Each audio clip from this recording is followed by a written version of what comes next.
Alors bonsoir et bienvenue à tous à cette 6e rencontre annuelle de l'UOMG, donc l'Union des organisations musulmanes de Genève. On est heureux de vous accueillir, de vous voir aussi nombreux à cet événement. Merci aux intervenants pour leur présence et pour leur participation. Merci à vous d'être là. Et pour ceux qui... Je m'appelle Sarah Ramadan, je suis la secrétaire de l'UOMG depuis peu. Et pour ceux qui connaissent l'UOMG, je vais dire quelques mots pour ceux qui ne connaissent pas. Alors l'UOMG, c'est une entité qui s'est créée entre les différentes organisations musulmanes de Genève depuis 2006, donc pour fédérer, pour créer une coordination entre les différentes organisations. Alors on organise beaucoup d'événements, notamment une journée durant la semaine contre le racisme qu'on fait en mars. On organise aussi des événements durant la semaine interreligieuse avec différentes communautés religieuses, chrétiennes, etc., juives, bouddhistes. Et on est heureux de vous accueillir à ce débat intitulé « Quelle place pour un croyant dans un État laïque ?» Alors la rencontre annuelle qu'on fait, pour ceux qui connaissent, les années précédentes, en fait, on faisait ça sous forme de rencontre familiale. Donc c'était plus une journée familiale avec un conférencier ou plusieurs conférenciers, de la nourriture, des stands, etc. Et là, on a décidé de changer de formule en raison de l'actualité, de ce qui se passe avec cette loi sur la laïcité.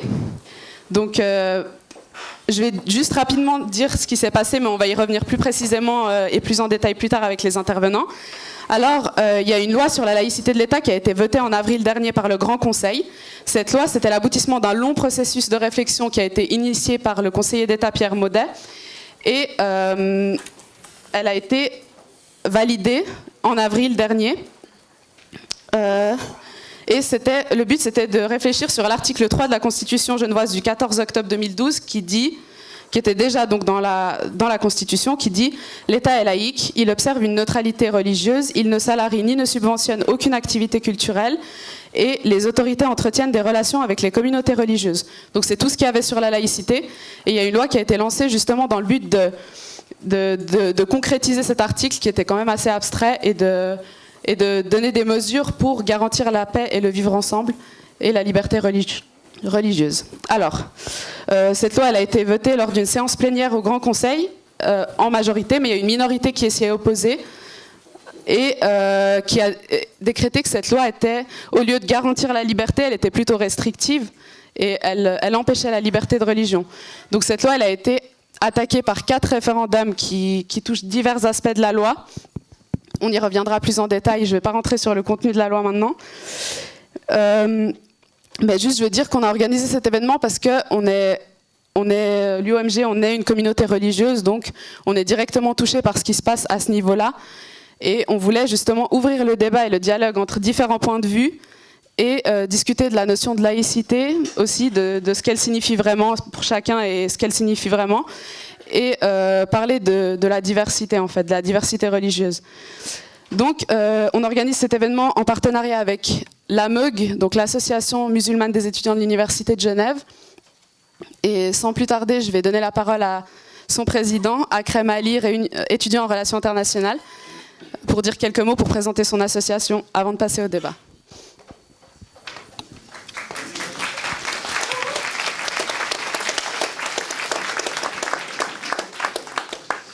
Ok, donc je te remercie Sarah. Je me représente, donc je m'appelle Akrem Ali, je suis actuellement étudiant en relations internationales à l'Université de Genève. Pour ceux qui ne connaissent pas la MUG, c'est une association qui a été créée maintenant il y a quelques années, il y a 4-5 ans de cela, par des étudiants qui ont senti ce besoin d'avoir une association qui puisse avoir un but d'entraide en fait. La MUG, c'est quoi en fait? Si je dois décrire ça en une phrase, c'est un service à l'étudiant par les étudiants. On a eu différentes activités durant les années précédentes, notamment le parrainage, qui est un soutien aux nouveaux étudiants qui arrivent par les 3e années. On a également eu une bourse aux livres, donc revendre des livres à plus bas prix. Et d'autres activités comme la récolte pour la Syrie. Je sais qu'il y a pas mal de personnes ici qui étaient présentes et qui nous ont bien aidés. Donc je tiens encore à vous remercier de votre aide pour l'année passée. En plus de ça, alors L'association, cette année, elle est composée donc de moi-même, qui suis président actuellement. Il y a la vice-présidente qui se trouve là-bas et secrétaire de l'association, Enora Ali. Ensuite, on a également Ryan Belli, qui n'a pas pu venir aujourd'hui, si je me trompe, qui est le trésorier de l'association, ainsi qu'un nouveau membre, Youssef Karachi, qui se trouve là-bas. Actuellement, on est en train de regarder pour inclure une 5e personne. Il y a des personnes qui nous ont déjà contactés. Donc si vous ressentez le besoin et vous avez l'envie d'être actif et faire partie de ce comité, vous êtes les bienvenus. On en discute volontiers avec vous.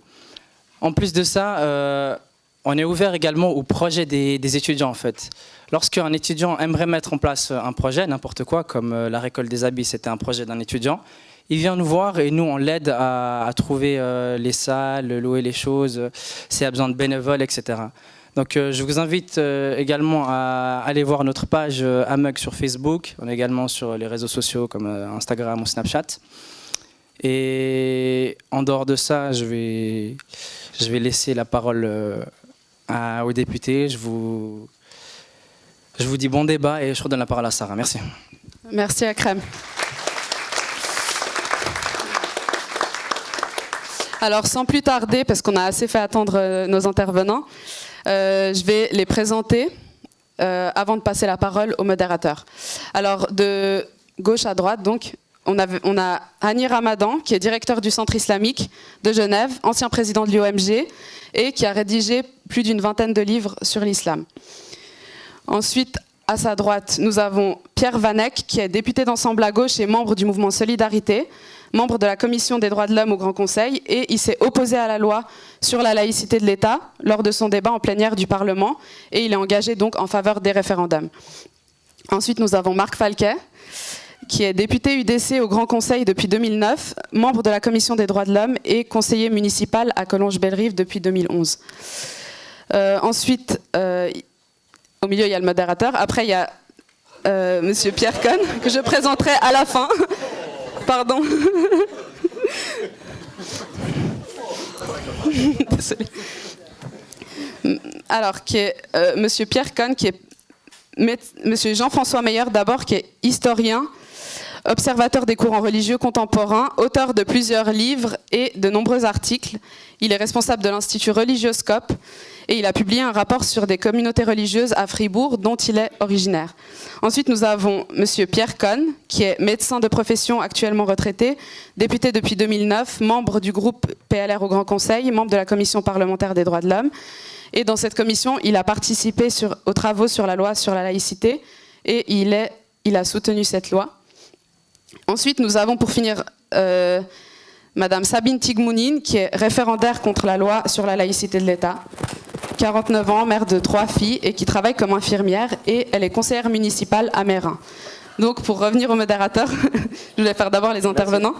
Je vais donner la parole à Victor Sanchez, qui est membre de l'INSIGHT, Institut d'études de la citoyenneté. Il fait de la recherche sur la laïcité à Genève et il va sortir une prochaine publication sur l'inclusion des acteurs musulmans dans le processus de laïcité à Genève. Donc je lui donne tout de suite la parole pour animer ce débat. Merci Sarah, merci pour... vous m'entendez ?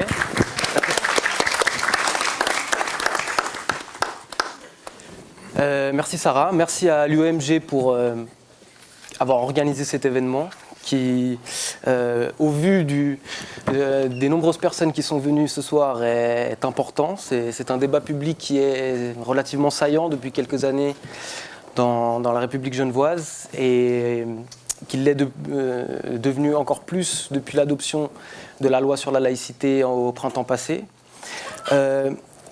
Sans perdre plus de temps, parce qu'on en a très peu, je tiens à vous dire que les intervenants, que je remercie d'être venus, ont reçu des questions à l'avance et ont donc pu préparer les réponses, et on leur a demandé de restreindre leurs réponses à 2 minutes, ce qui va être un exercice très difficile, et je m'excuse d'avance si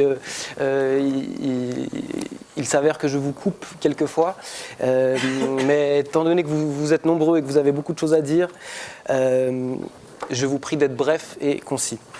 Sans plus attendre, nous allons passer à la première question, qui est de savoir finalement comment vous concevez la laïcité. On a entendu beaucoup de définitions dans ce débat public sur la laïcité. Certains parlaient de laïcité à la française, d'autres de laïcité à la genevoise. Monsieur Ramadan, sauf erreur, vous parliez de laïcité inclusive. Monsieur Vanek, sauf erreur, vous parliez de laïcité démocratique. Peut-être pour cadrer un peu le débat, on pourrait commencer par se demander quelle est votre définition de la laïcité et quel serait le rôle et l'importance qu'elle devrait avoir dans un canton tel que Genève. Monsieur Ramadan, peut-être nous pourrions commencer par vous. Bonsoir. Au nom de Dieu Tout-Puissant. Ce n'est pas le début d'un traité sur la charia, mais c'est en fait le préambule de la Constitution suisse. Et donc nous disons, musulmans, Bismillah ar-Rahman ar-Rahim, au nom de Dieu le très miséricordieux, le tout miséricordieux. En fait, on peut faire une observation, c'est que la Suisse ne peut pas être réduite à la laïcité. On a la laïcité à Neuchâtel, à Genève, mais on verra probablement que la Suisse comprend d'autres cantons qui vivent de façon différente, qui envisagent un rapport à la foi, à la religion de façon différente. De la même façon, l'islam ne peut pas être réduit à la laïcité. C'est une autre culture, et donc c'est différent. Mais la question se pose pour nous de savoir, toutefois, comment est-ce que les musulmans peuvent vivre dans un cadre qui est laïque. Le rapport du groupe de travail sur la laïcité en novembre 2014 avait bien mis en évidence qu'il faudrait éviter, je cite quasiment, qu'il faudrait éviter une laïcité à la française perçue comme, je cite, une laïcité de combat, et qu'il faudrait plutôt aller dans le sens d'une laïcité d'apaisement, de reconnaissance et de dialogue. Je trouve que c'est une très bonne entrée en matière. Alors, le fondement de la laïcité, c'est la séparation de l'État et de l'Église, mais il y a des applications qui sont différentes. Il y a une laïcité qu'on peut dire exclusive, qui voudrait chasser de l'espace public tout ce qui peut rappeler le religieux, un peu la laïcité de combat.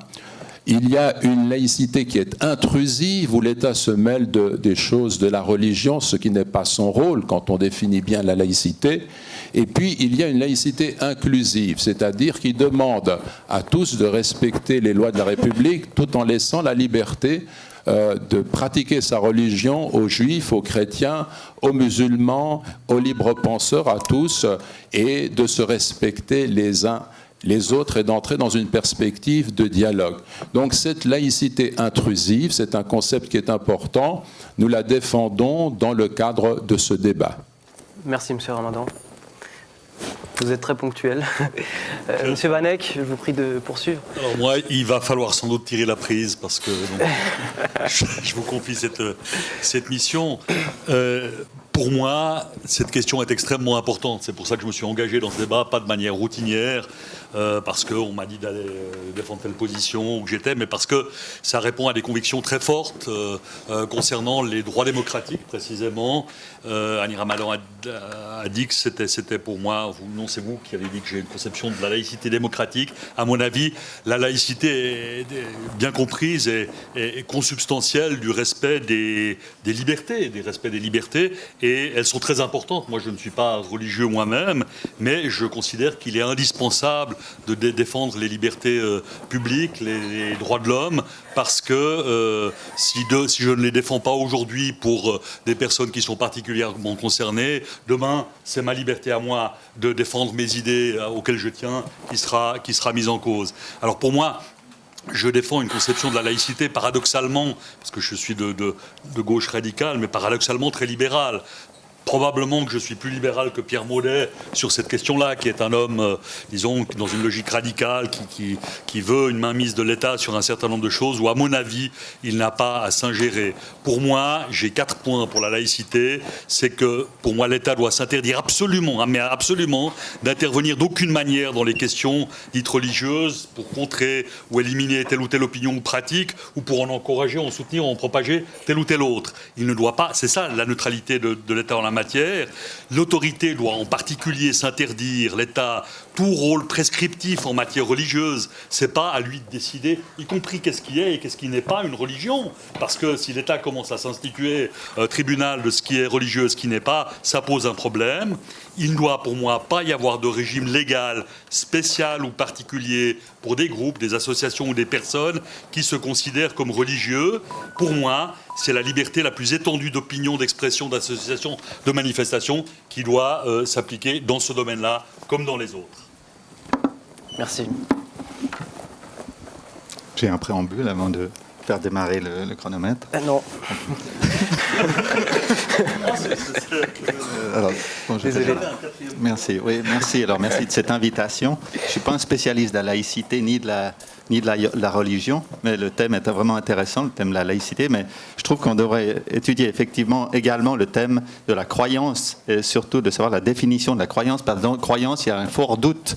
Quand je crois à quelque chose, c'est que je ne suis pas sûr, donc je ne sais pas si c'est bon thème. Ça serait intéressant d'approfondir le thème de la croyance. Voilà, en ce qui concerne la définition de la laïcité, comme ça a été dit, politiquement, c'est le principe de séparation de la société civile et la société religieuse. Donc ici, les religieux ne peuvent pas dicter la loi en fonction d'un texte religieux. Donc c'est la Constitution qui se réfère effectivement à la base à Dieu, puis dans de nombreuses lois, on se réfère aux 10 commandements. Donc effectivement, ce que disait M. Ramadan là, au nom de Dieu Tout-Puissant, on peut regarder la loi qui se réfère le plus aux 10 commandements, c'est la loi pénale. Hein. Donc vous avez 4 ou 5. Donc tu ne voleras pas, tu ne feras pas de faux témoignages, tu ne convoiteras pas d'escroquerie, la maison de tu ne convoiteras pas la maison de ton prochain. Donc il y a des tas de références aux 10 commandements. Et dans la société civile, on a des tas de références au sermon sur la montagne. C'est effectivement réconcilie-toi avec ton prochain. Donc tout ce qui est médiation, pardonne et demande pardon.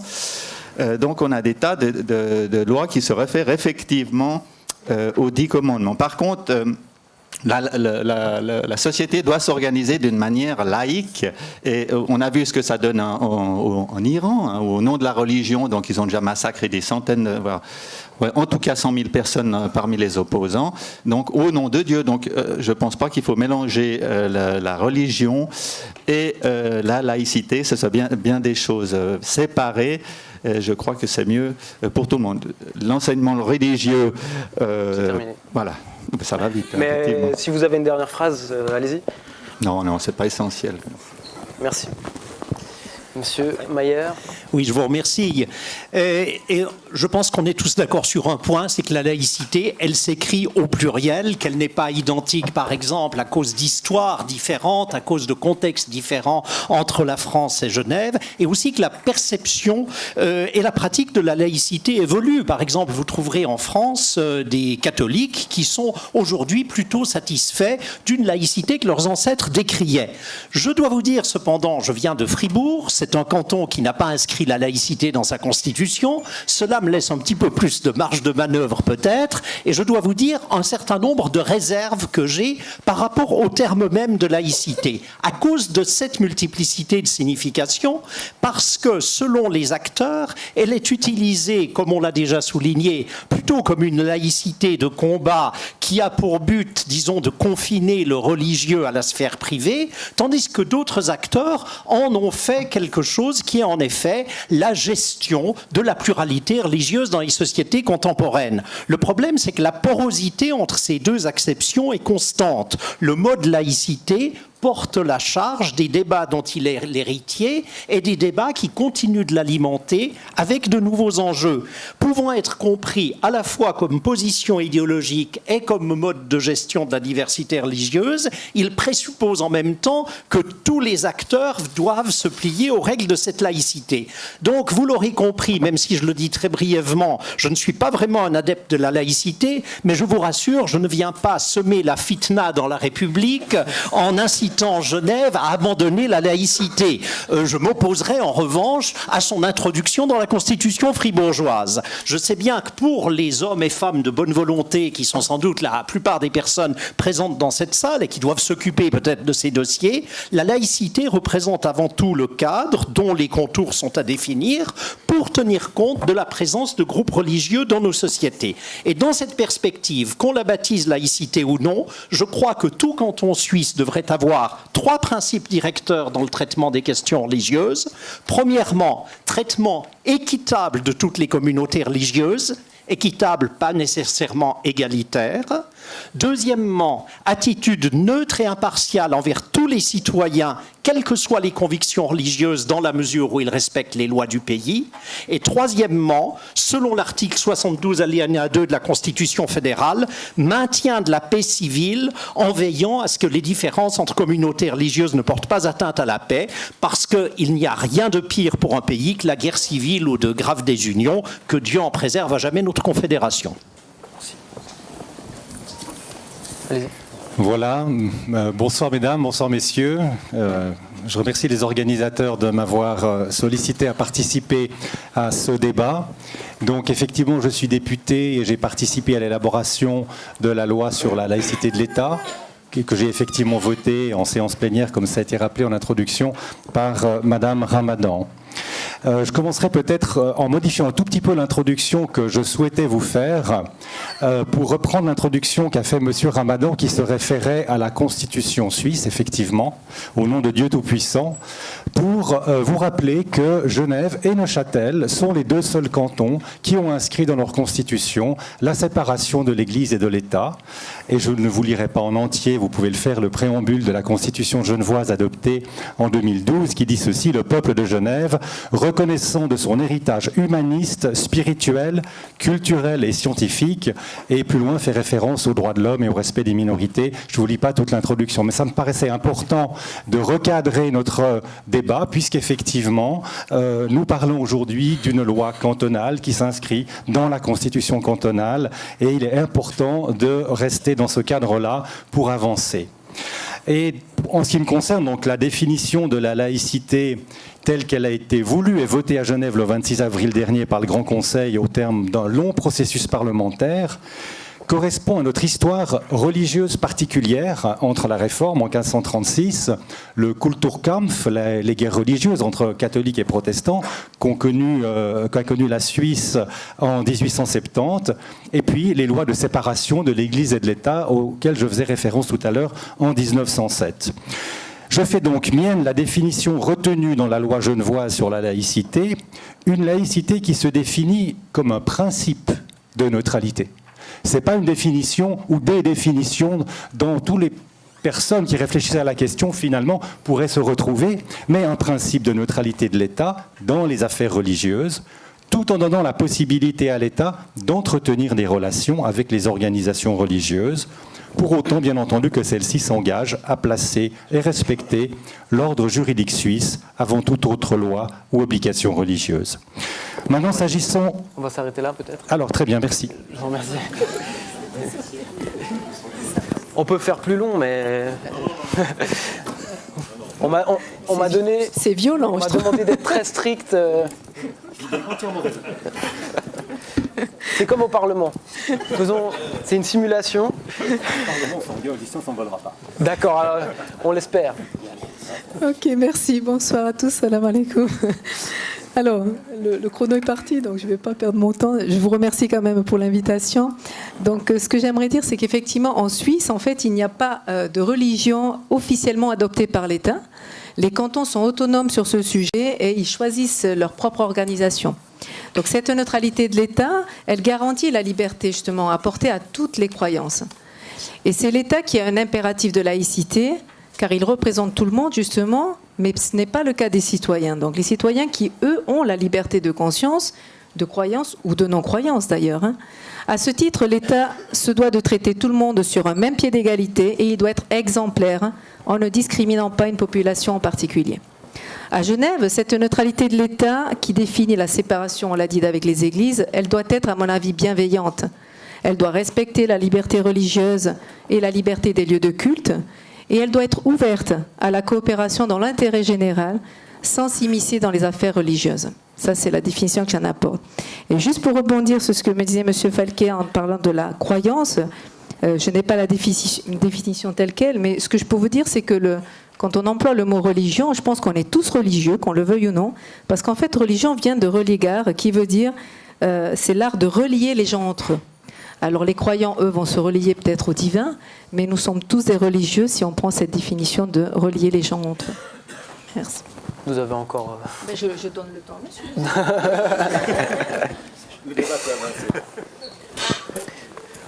Alors on le voit, différentes définitions de la laïcité, différentes conceptions. 2 minutes ne suffisent pas réellement à tout le monde, du moins, pour définir ce concept et les implications qu'il peut avoir dans une république telle que Genève. Vous l'avez tous rappelé, il y a un long processus de définition et redéfinition de cette laïcité et des différentes implications qu'elle peut avoir. Ça a commencé il y a déjà plusieurs décennies avec la question des cimetières. Il y a eu plusieurs questions au niveau de l'instruction publique qui ont concerné la laïcité. Mais c'est réellement lors de l'Assemblée constituante de 2008 que s'est posée la question institutionnellement de définir la laïcité, l'institutionnaliser dans la Constitution et après un long processus constitutionnel, le peuple genevois a accepté une constitution qui statue que l'État est laïque, qu'il respecte la neutralité religieuse, qu'il ne salarie ni ne subventionne aucune activité cultuelle et qu'il entretient des relations avec les communautés religieuses. S'en est suivi, comme Sarah l'a rappelé, un groupe de travail sur la laïcité institué par Pierre Maudet, qui a lui-même mené une consultation auprès des acteurs concernés. Un projet de loi a été rédigé par le Conseil d'État et lui-même a passé 2 ans en commission qui a mené différentes auditions pour arriver à proposer au Parlement un projet. À partir de cette disposition constitutionnelle qui a été acceptée en 2013, était-il selon vous nécessaire et ou utile de faire une loi sur la laïcité ? Et comment percevez-vous ce long processus, notamment du point de vue de l'inclusion des acteurs concernés et de la qualité des débats ? Monsieur Falquet, vous n'étiez pas directement partie à ce processus, donc peut-être d'un point de vue externe, vous pouvez nous dire ce que vous en avez pensé ? Oui, merci. Alors, pour moi, la Constitution était suffisante. Elle garantissait la neutralité religieuse. Donc, pour moi, il n'y avait pas de problème particulier. Par contre, effectivement, lorsque la Constitution est là, rien n'empêche le canton de promulguer une loi. Et c'est ce qui a été fait avec un travail en commission très important. Donc, c'était un débat. Je n'ai pas participé à ce débat, mais je pense que ça a amené. Je pense qu'il y avait comme des craintes, il faut le dire. Hein, là, il y a pas mal de gens de religion musulmane. Peut-être que l'actualité et le fait de monter les gens au niveau international les uns contre les autres a peut-être suscité des craintes, certaines craintes, qui pourraient avoir incité à être un petit peu plus restrictif, je ne sais pas. Mais en tout cas, en ce qui me concerne, la Constitution suffisait amplement. Mais je ne suis pas contre cette nouvelle loi. Je n'y suis pas opposé. Vous y voyez une utilité Oui, au niveau de l'ordre public, je pense que... Oui, je pense qu'il fallait peut-être... ça suffisait, la Constitution suffisait même, puisque l'ordre public, du moment que l'ordre public est mis en danger, la loi s'applique, hein, le code pénal s'applique, donc c'était même pas nécessaire, mais on a voulu peut-être un petit peu trop en faire. Mais je trouve que ce n'est pas négatif, en tout cas pas. Merci. On va poursuivre avec M. Vanek. Oui, merci. Pour moi, disons... à la suite de la conception que je vous ai exposée tout à l'heure, les seuls interdits qui doivent s'appliquer en la matière, en quelque sorte, sont ceux des lois générales.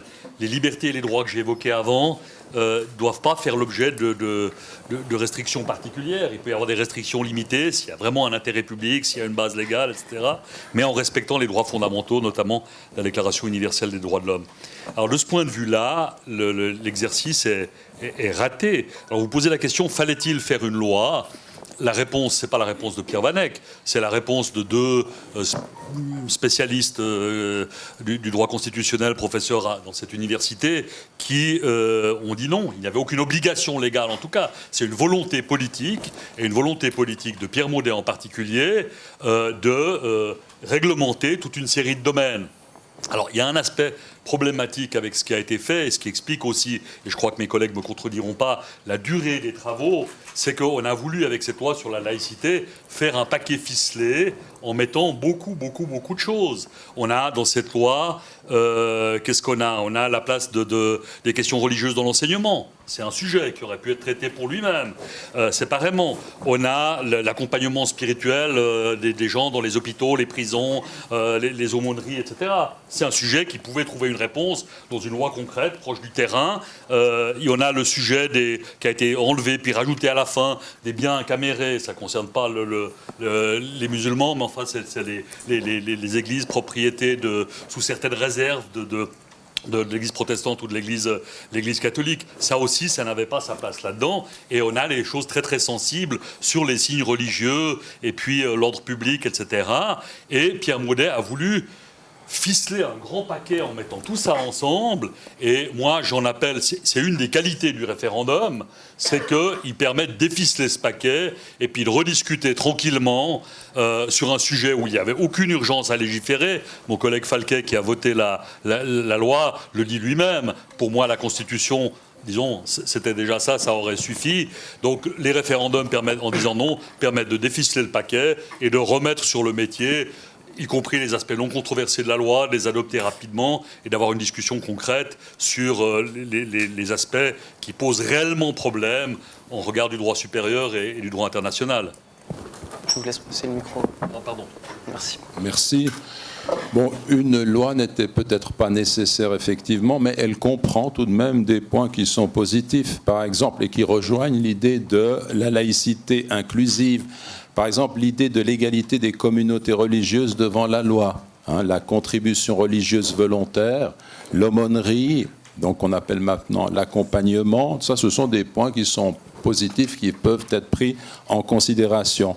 Mais il y a d'autres choses dans le processus qui a été mis en route. Par exemple, le groupe de travail avait pris la décision de faire en sorte qu'il n'y ait pas de représentants religieux.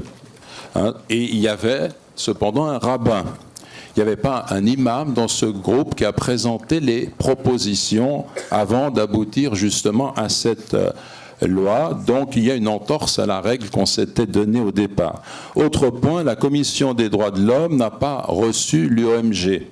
Elle a reçu toutes les autres communautés, mais pas ceux qui représentaient les musulmans.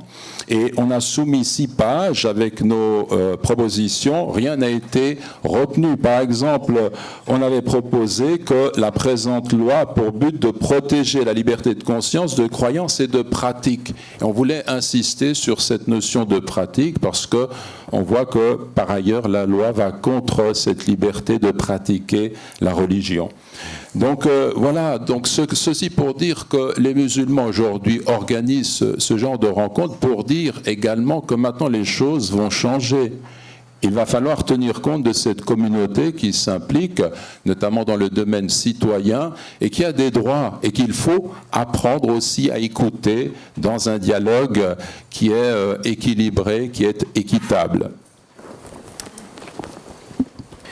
Monsieur Mayer, vous avez suivi le processus peut-être de l'extérieur. De l'extérieur, mais vous avez souligné que le processus avait été long.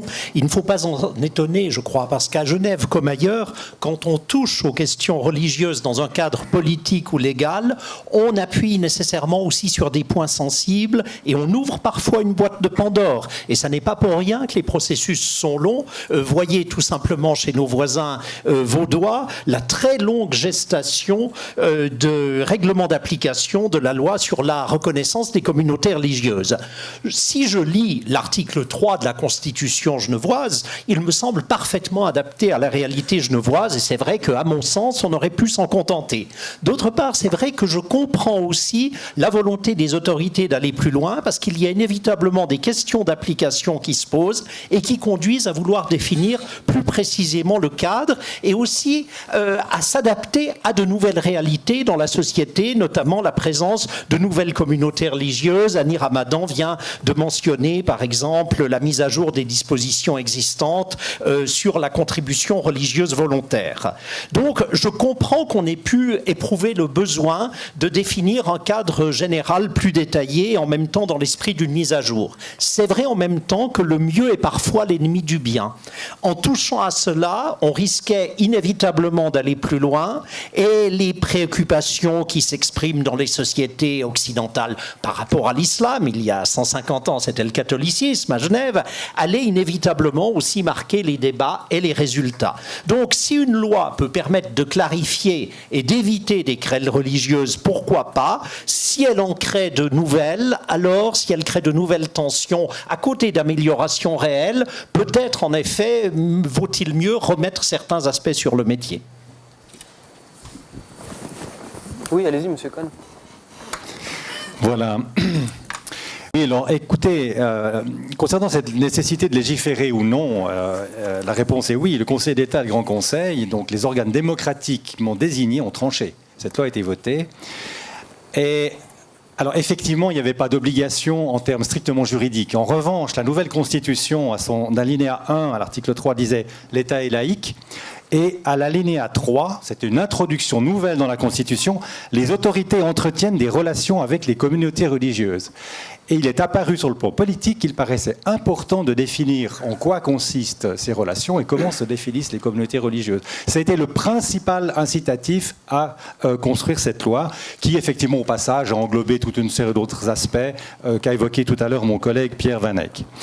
Et il fallait répondre, alors ensuite, à partir du moment où il était décidé de légiférer, pour aller dans le sens de la Constitution, quelle définition de la laïcité genevoise?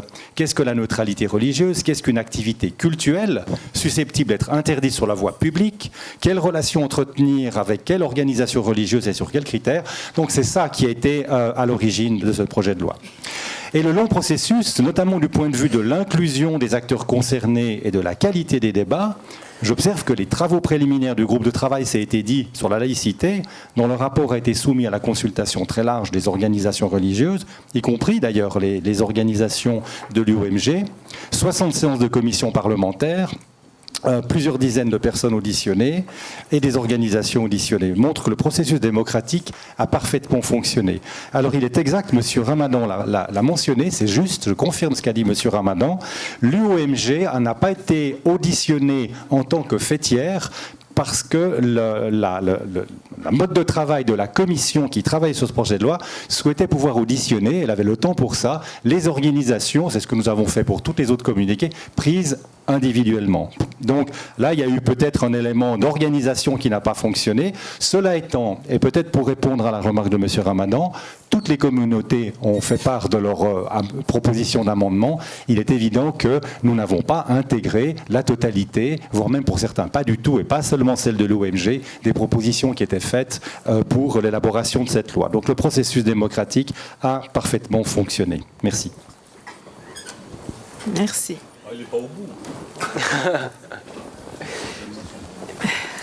Merci, je le prends. Oui, effectivement. Alors, par rapport à ce qui vient d'être dit, effectivement, que dans la nouvelle Constitution de 2012, il y a tout un tas d'articles. Effectivement, on parle beaucoup de l'article 3, mais je vous laisse chercher l'article 15, 24, 25, qui parlent notamment de la discrimination, de la non-discrimination, de la liberté de conscience, de croyance, mais également la liberté de réunion et de manifestation. Donc, c'est vrai qu'il y avait une suffisance dans la Constitution revue retravaillée.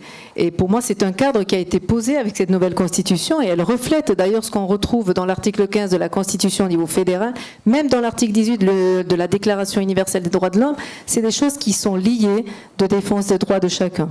Donc on est en droit de se poser la question, et je me la pose effectivement, quelle était l'intention de M. Pierre Maudet de relancer, il y a plus de 2 ans maintenant, tout ce processus sur cette loi. M. Cohn en a donné un avis que je ne partage pas effectivement, et ils ont amené cette loi devant le Grand Conseil, comme on vous l'a dit, qui a été votée.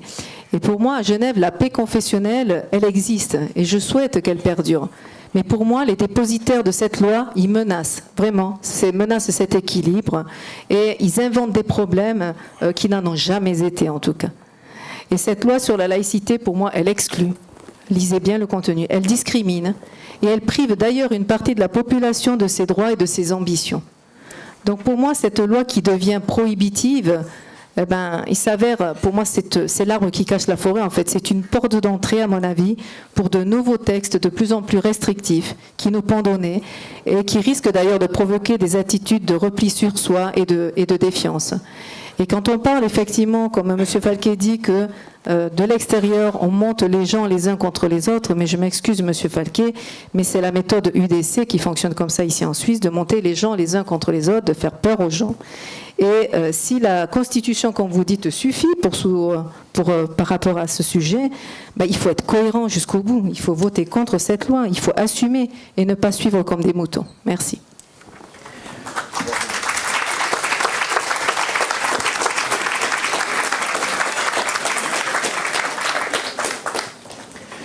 Grâce à la discipline incroyable de nos intervenants, nous sommes en avance sur notre timing. Alors, permettez-moi une petite relance sur ce point-là.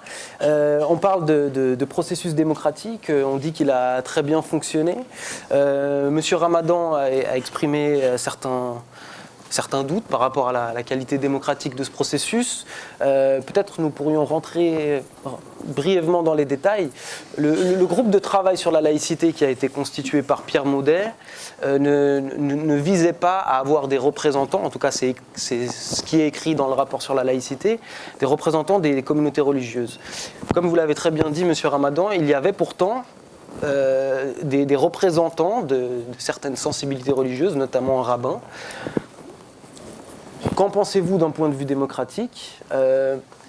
Deuxième question, M. Ramadan a également fait part du fait que la Commission des droits de l'homme n'a pas accepté la demande d'audition de l'UMG. Il me semble que l'UMG a elle-même fait une demande d'audition à la Commission des droits de l'homme.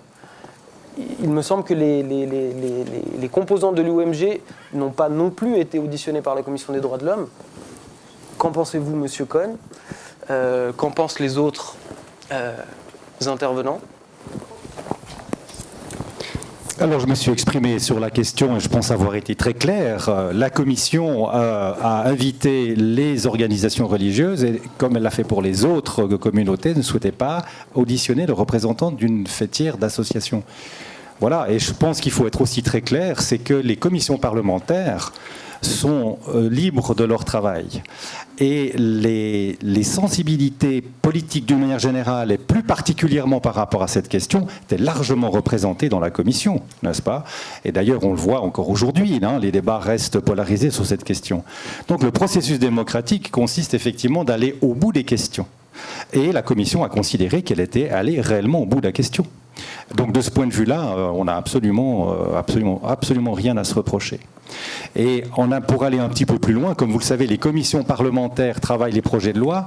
Et s'agissant du projet de loi de Pierre Maudet, puisqu'on parle beaucoup de Pierre Maudet également ce soir, pour vous dire que le projet de loi, qui est quand même un projet du Conseil d'État, même si M. Maudet était à l'origine de cette démarche, a été quasiment réécrit par les 2 ans et demi de travail de la Commission des droits de l'homme. Et ce n'est pas mon collègue Pierre Vanek qui me contredira. Et si on regarde le projet initial du Conseil d'État et ce qui est sorti de la Commission, et ce qui finalement a été voté par la plénière, parce qu'il y a encore eu des modifications qui ont été apportées en dernière minute à ce projet de loi lorsqu'elle a été votée en plénière en avril dernier. Donc je pense que ça montre effectivement bien que ce processus a été réellement accompli.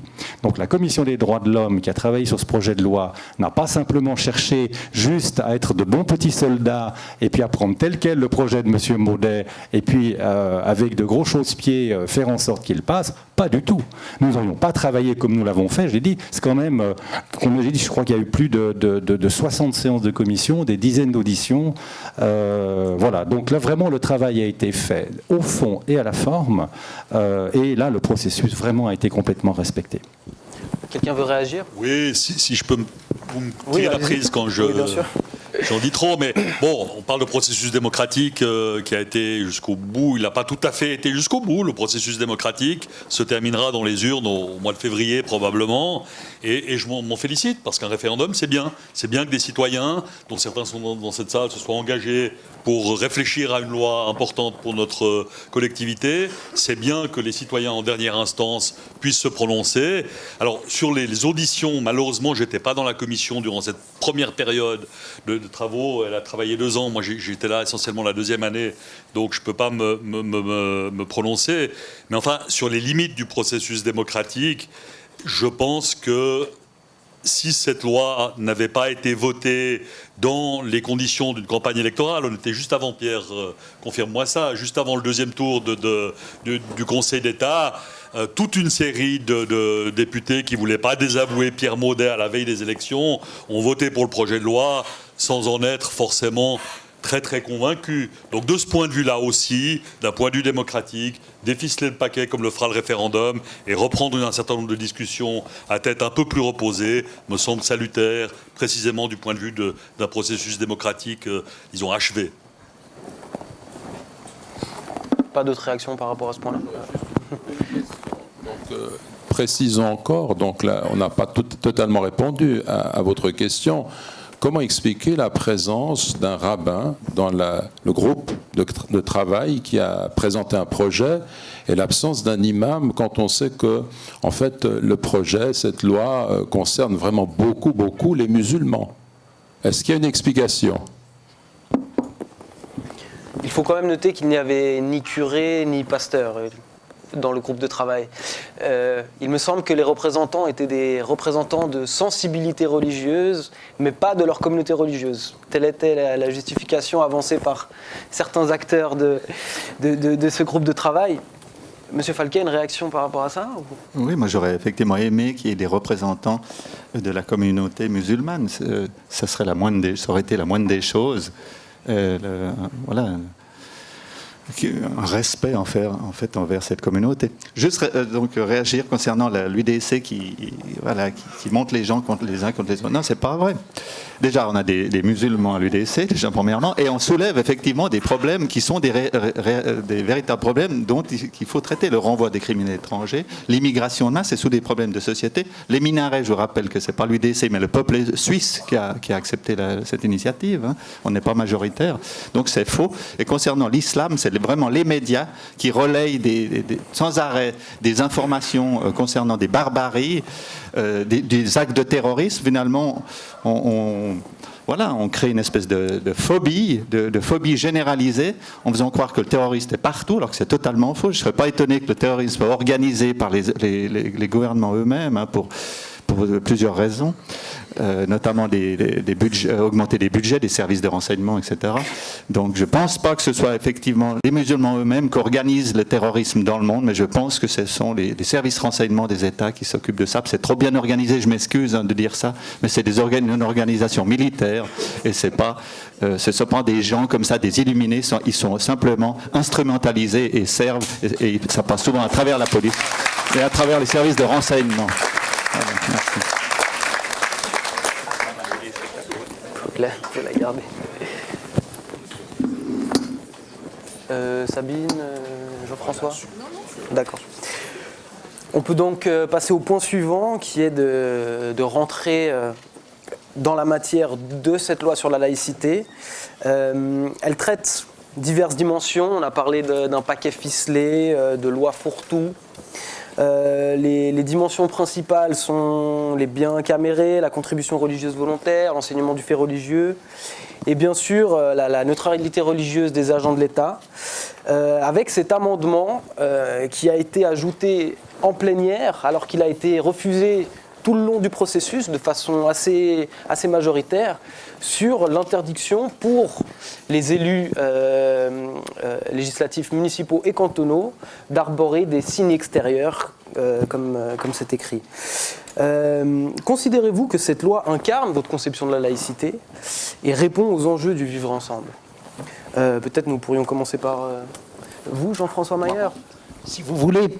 Écoutez, c'est vrai que si vous lisez la loi, le 80% ne pose pas de problème. Il n'y a rien à redire, mais c'est vrai qu'on sursaute un peu en lisant certains des articles, et par exemple l'alinéa 4 de l'article 3 sur le fait, en effet, que les membres du Grand Conseil et des conseils municipaux ne doivent pas, en séance plénière, signaler leur appartenance religieuse par des signes extérieurs. Et pourquoi est-ce que ça me fait sursauter? C'est parce que d'une certaine façon, on passe ici d'une approche de la laïcité qui considère les religions en tant que groupe, en tant qu'organisation, à une approche de la laïcité qui considère les croyants à titre individuel et entend leur appliquer un certain nombre de règles. Alors on peut éventuellement encore discuter de la question pour un fonctionnaire en contact avec le public, de certaines limites, ça j'aurais compris. Mais pour un Parlement, cela me laisse sans voix, d'autant plus que cela revient potentiellement à exclure d'emblée certaines citoyennes et certains citoyens. Les convictions religieuses, je le rappelle, elles ne se limitent pas à inspirer de bons préceptes humanitaires ou à soutenir le vivre ensemble, pour utiliser cette expression omniprésente qui m'agace un peu. Elles peuvent aussi inspirer des convictions politiques, des engagements, et je ne vois pas pourquoi il faudrait les cacher, surtout avec les très raisonnables députés genevois qui sauraient, j'en suis certain, exprimer leurs convictions de façon tout à fait mesurée. Le problème n'existe pas. On est en train d'essayer de réglementer un problème qui n'en est pas un, quitte à faire, s'il le fallait, le jour venu, un règlement particulier, mais je doute beaucoup que ça soit nécessaire. Et ça m'amuse assez, parce que finalement, je ne sais pas, vous entendez comme moi, peut-être assez régulièrement, cette rengaine sur la supposée dissimulation musulmane, la taqiyya, mais j'assiste ici avec surprise à une véritable promotion laïque de la taqiyya pour toutes les religions. C'est un article d'encouragement à la dissimulation de la religion. Je suis vraiment un petit peu perplexe. J'ai aussi bien sûr des questions face à d'autres passages, notamment l'article 6 à propos de la présence des religions dans l'espace public. Est-ce que réellement la présence des religions dans l'espace public est plus de nature à diviser la population que l'expression de convictions politiques dans l'espace public? Je n'en suis pas sûr du tout. En même temps, c'est vrai que involontairement, une disposition de ce genre montre bien qu'on reconnaît que les religions, ça n'est pas exactement comme des associations de pêcheurs à la ligne, qu'elles impliquent un certain nombre d'autres dimensions. Et ça m'amène, pour conclure, à une petite réflexion un peu plus générale. C'est assez curieux de voir aujourd'hui le nombre de gens qui semblent être très irrités et dérangés par les rappels de la transcendance dans l'espace public.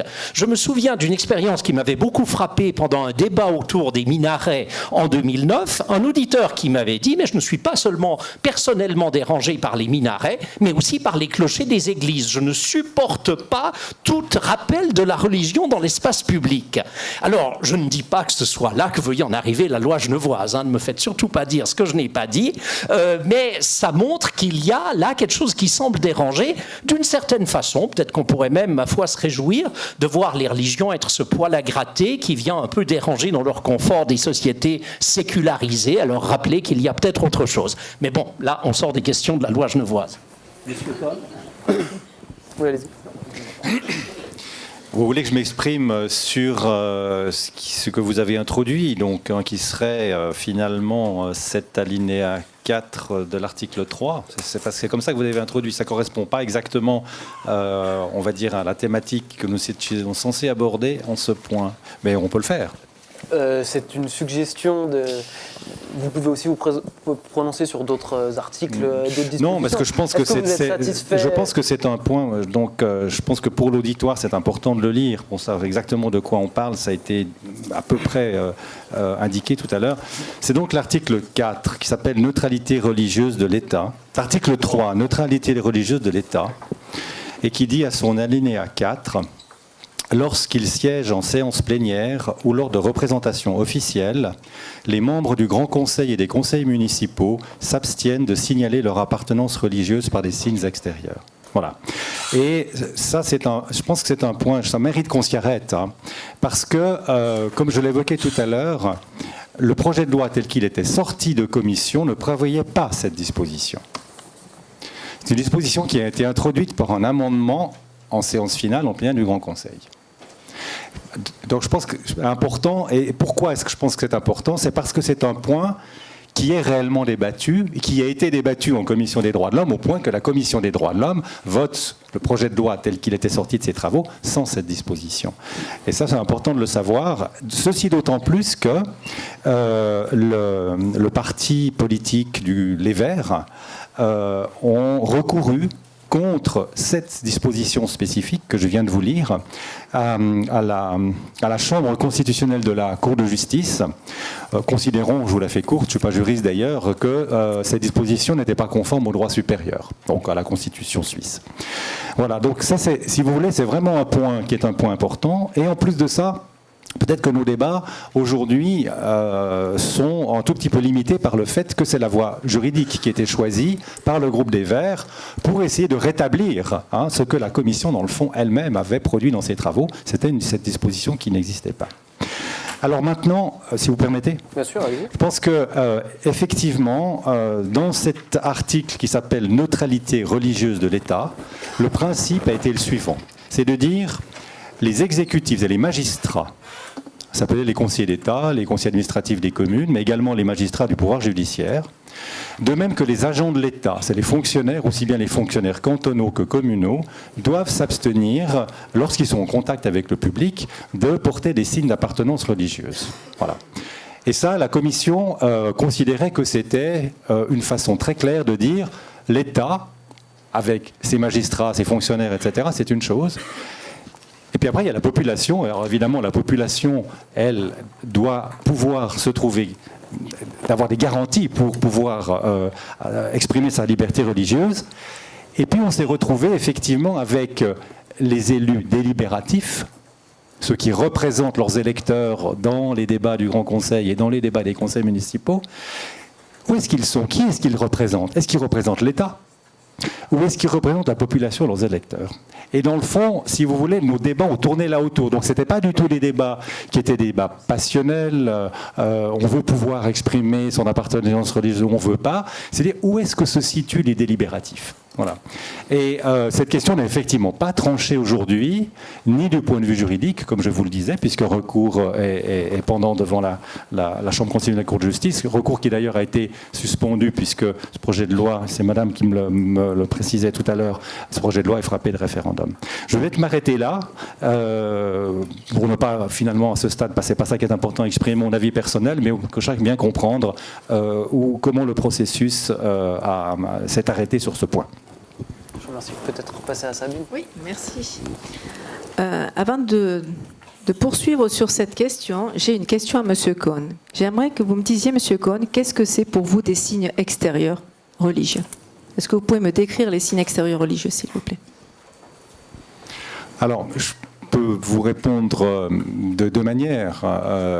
Celle qui serait, on va dire, du bon sens qui est lié à la culture de chacun, à chaque religion. Je pense que quand un catholique porte un collier avec une petite croix, c'est un signe d'appartenance religieuse. Lorsque un homme juif porte une kippa, c'est un signe d'appartenance religieuse.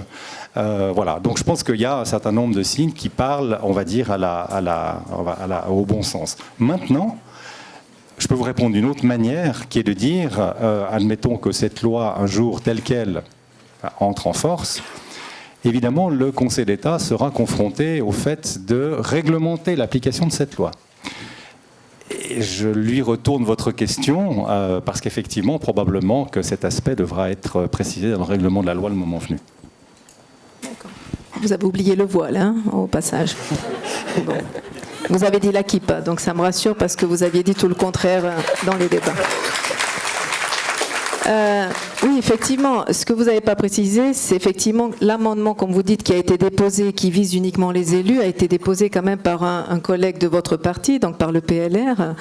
Et c'est là qu'on voit toute l'absurdité de cet amendement, parce que je suis principalement visée, uniquement visée d'ailleurs, je vais dire, par cette loi, puisque, à ma connaissance, dites-moi si je me trompe, mais je crois que je suis la seule élue au niveau communal avec un voile sur la tête, ici sur le canton de Genève.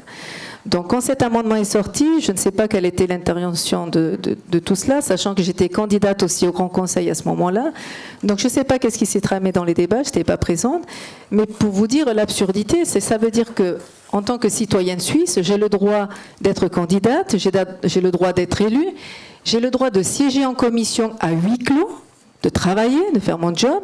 Mais à un moment donné, on m'ampute de mes droits en me disant qu'en plénière, là où les choses se votent, je n'aurai plus le droit d'y être. Et je n'aurai plus le droit éventuellement de participer aux manifestations officielles, je ne sais pas, ça peut être le défilé peut-être de la fête des écoles, du 1er août et je ne sais quoi encore. Donc c'est pour vous dire vraiment l'absurdité, c'est-à-dire je peux exercer une partie de mon travail d'élu, mais une autre partie ne m'est pas acquise. Donc c'est vraiment pour dire, si je reviens que sur cet article. Sinon, cette loi, juste pour dire de façon générale, pour moi, comment elle peut contribuer au vivre ensemble, effectivement. Elle met plutôt en péril et elle oppose les citoyens. C'est ce qu'on voit en tout cas maintenant. Elle porte atteinte aux droits fondamentaux, elle ne met pas les personnes sur un même pied d'égalité et comme je l'ai dit, elle ampute des droits politiques les élus. Elle s'attaque aux femmes, et oui, en leur dictant comment elles doivent se vêtir, en leur fermant l'accès à des stages, et au monde professionnel, et donc à leur épanouissement et à leur autonomie. Elle met des étudiantes devant un dilemme, et c'est le quotidien de beaucoup d'entre vous ici, je le sais, entre finalement les femmes voilées, ne nous cachons pas la face, à défaut de cela voilée, elle dit, l'étudiante elle dit, entre être libre de forger ses convictions religieuses et de les professer, comme l'autorise l'article 25 de notre Constitution, et être exclue du système de formation, donc soit elles enlèvent le voile, soit elles gardent le voile, elles sont exclues du système de formation, ou bien elles ne sont pas libres de forger leurs convictions religieuses et de les professer, et là elles peuvent continuer leur formation. Donc il y a quelque chose qui ne joue pas là-dedans. Et cette loi, en fait, pour moi, elle va mener des familles dans la précarité, et donc assurément à l'aide sociale, que nous finançons tous, si la mère se voit refuser l'accès au monde du travail. L'article, on l'a cité tout à l'heure, nous avons des femmes, des mamans actuellement qui travaillent comme patrouilleuses scolaires dans ma commune à Mérin, comme bibliothécaires, donc des emplois communaux. Ces postes sont menacés par cette loi. Ce sont des femmes qui travaillent depuis des années et qui travaillent avec un voile. Et ça ne pose aucun problème, c'est ce que je disais tout à l'heure, c'est un faux problème que l'on va mettre en avant. Donc toutes ces femmes vont se retrouver à retourner à la maison et ce sont ces mêmes personnes qui après vont nous dire que la femme musulmane est une femme soumise, qui reste à la maison. Mais quand on veut en sortir de la maison, qu'on veut s'épanouir, qu'on veut apprendre, qu'on veut travailler, on nous ferme les portes. Donc il y a quelque chose qui est vraiment incohérent. Et ce que je voulais dire aussi, c'est que l'État, à travers cette loi, il outrepasse son rôle parce qu'il s'immisce effectivement dans les affaires religieuses de la communauté, en tout cas musulmane. Donc voilà ce que je voulais dire par rapport à ça. Merci.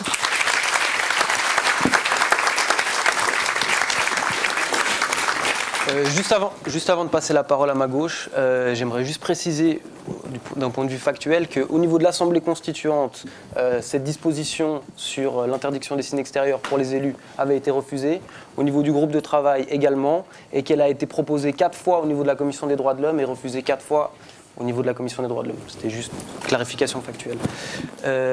Monsieur Ramadan il est là, pardon. Alors, c'est tout de même hallucinant ce qu'on peut lire quand on regarde cette loi, l'article 3, alinéa 2. La neutralité de l'État interdit toute discrimination fondée sur les convictions religieuses. C'est excellent comme proposition, mais précisément, les 2 alinéas suivants sont en pleine contradiction avec ce qui vient d'être dit, puisque au niveau de ces signes extérieurs, ils sont interdits tant au niveau de la fonction qu'au niveau de l'engagement politique. Et donc, cela, il faut le souligner, ce sont des dispositions qui sont en contradiction avec l'idée qu'on respecte le droit à la pratique religieuse. C'est un point qui est extrêmement important. L'article 6 parle de l'interdiction des manifestations religieuses cultuelles dans l'espace public. Donc on veut chasser l'idée que dans l'espace public, on puisse manifester son appartenance religieuse. Mais c'est complètement absurde. Ça va contre la déclaration, encore une fois, des droits de l'homme, article 18, qui stipule qu'on peut s'exprimer, marquer son appartenance religieuse tant en privé qu'en public. Donc là, il y a une atteinte aux droits de l'homme. Et cela, quand on parle des signes religieux, soyons trêve d'hypocrisie, on touche essentiellement la femme musulmane, la femme qui est voilée dans l'exercice de sa fonction ou au niveau de l'exercice de son engagement politique. C'est cela qui est visé de façon tout à fait claire. Il y a aussi un autre point, l'article 7, qui parle de troubles à l'ordre public. Qu'est-ce que ça veut dire? Ça veut dire que si par exemple dans une école, il y avait des problèmes liés à une élève ou bien une étudiante qui porte le voile, il pourrait y avoir trouble à l'ordre public et l'État aurait la possibilité d'interdire pour un moment le port du voile. Or, cette notion de trouble public, c'est une notion qui peut être extrêmement subjective. Ça veut dire qu'il suffirait que des gens d'extrême droite sèment le trouble autour d'une question avec quelques journalistes en plus pour que l'État s'immisce et interdise, encore une fois, une pratique religieuse. Or, l'observation, ce que l'on observe aujourd'hui, c'est qu'on voit les signes de l'islam de façon subjective. Et on projette sur ces signes des peurs, des phobies. Le voile, c'est un signe politique, c'est un signe de soumission de la femme. Mais pas du tout, c'est vous qui projetez cela sur le voile, ensuite vous rejetez ce que vous avez projeté, et vous êtes dans une contradiction flagrante. Le voile, c'est une pratique. Et en tant que tel, vous devez la respecter. Il y a plus de 30 ans, j'avais interpellé Martin Brunschwig-Graf sur cette question-là, quand il était question d'une enseignante qui voulait porter le voile, en parlant de cet article 18. Je n'ai pas eu de réponse.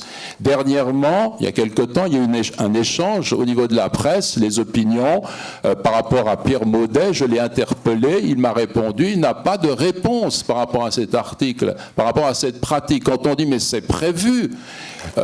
C'est normal qu'on laisse quelqu'un pratiquer sa religion, même dans l'espace public.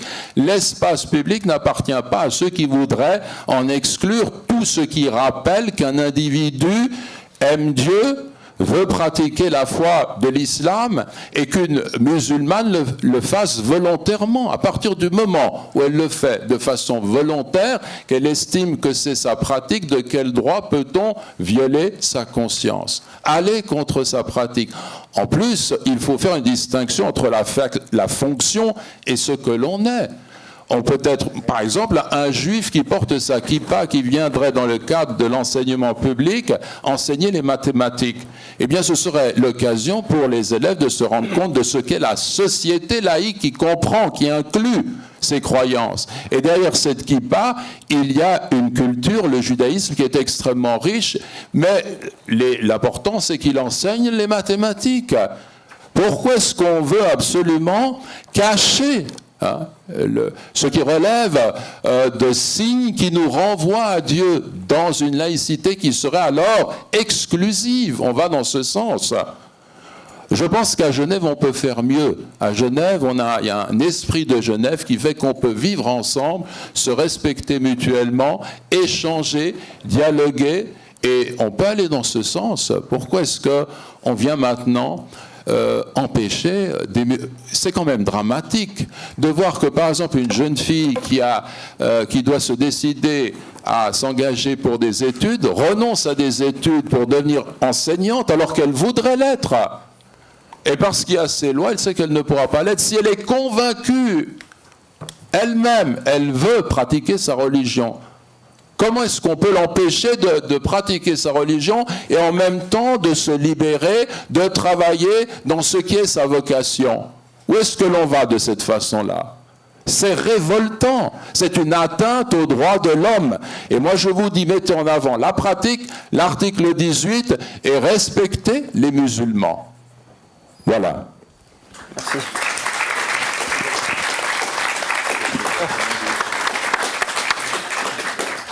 Merci. Là, je ne suis pas sûr d'être applaudi avec ce que je vais dire. Enfin, on ne sait jamais. Alors, oui, je partage un peu quand même ce qu'il dit là. C'est vrai qu'une personne avec une kippa, c'est vrai qu'un professeur avec une kippa dans une école, ça ne me poserait pas de problème. Mais c'est bizarre, mais je suis désolé de le dire, mais une personne avec le voile, ça me posera un problème. Je dis franchement. Non, mais c'est vrai.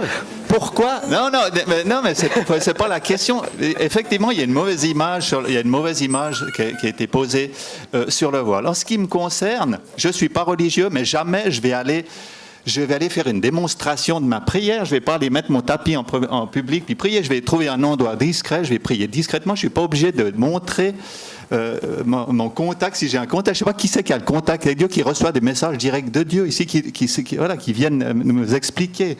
Donc, alors, on peut très bien avoir une religion intérieure sans avoir besoin d'extérioriser ça. Et il y a aussi le respect de l'autre. Je suis désolé.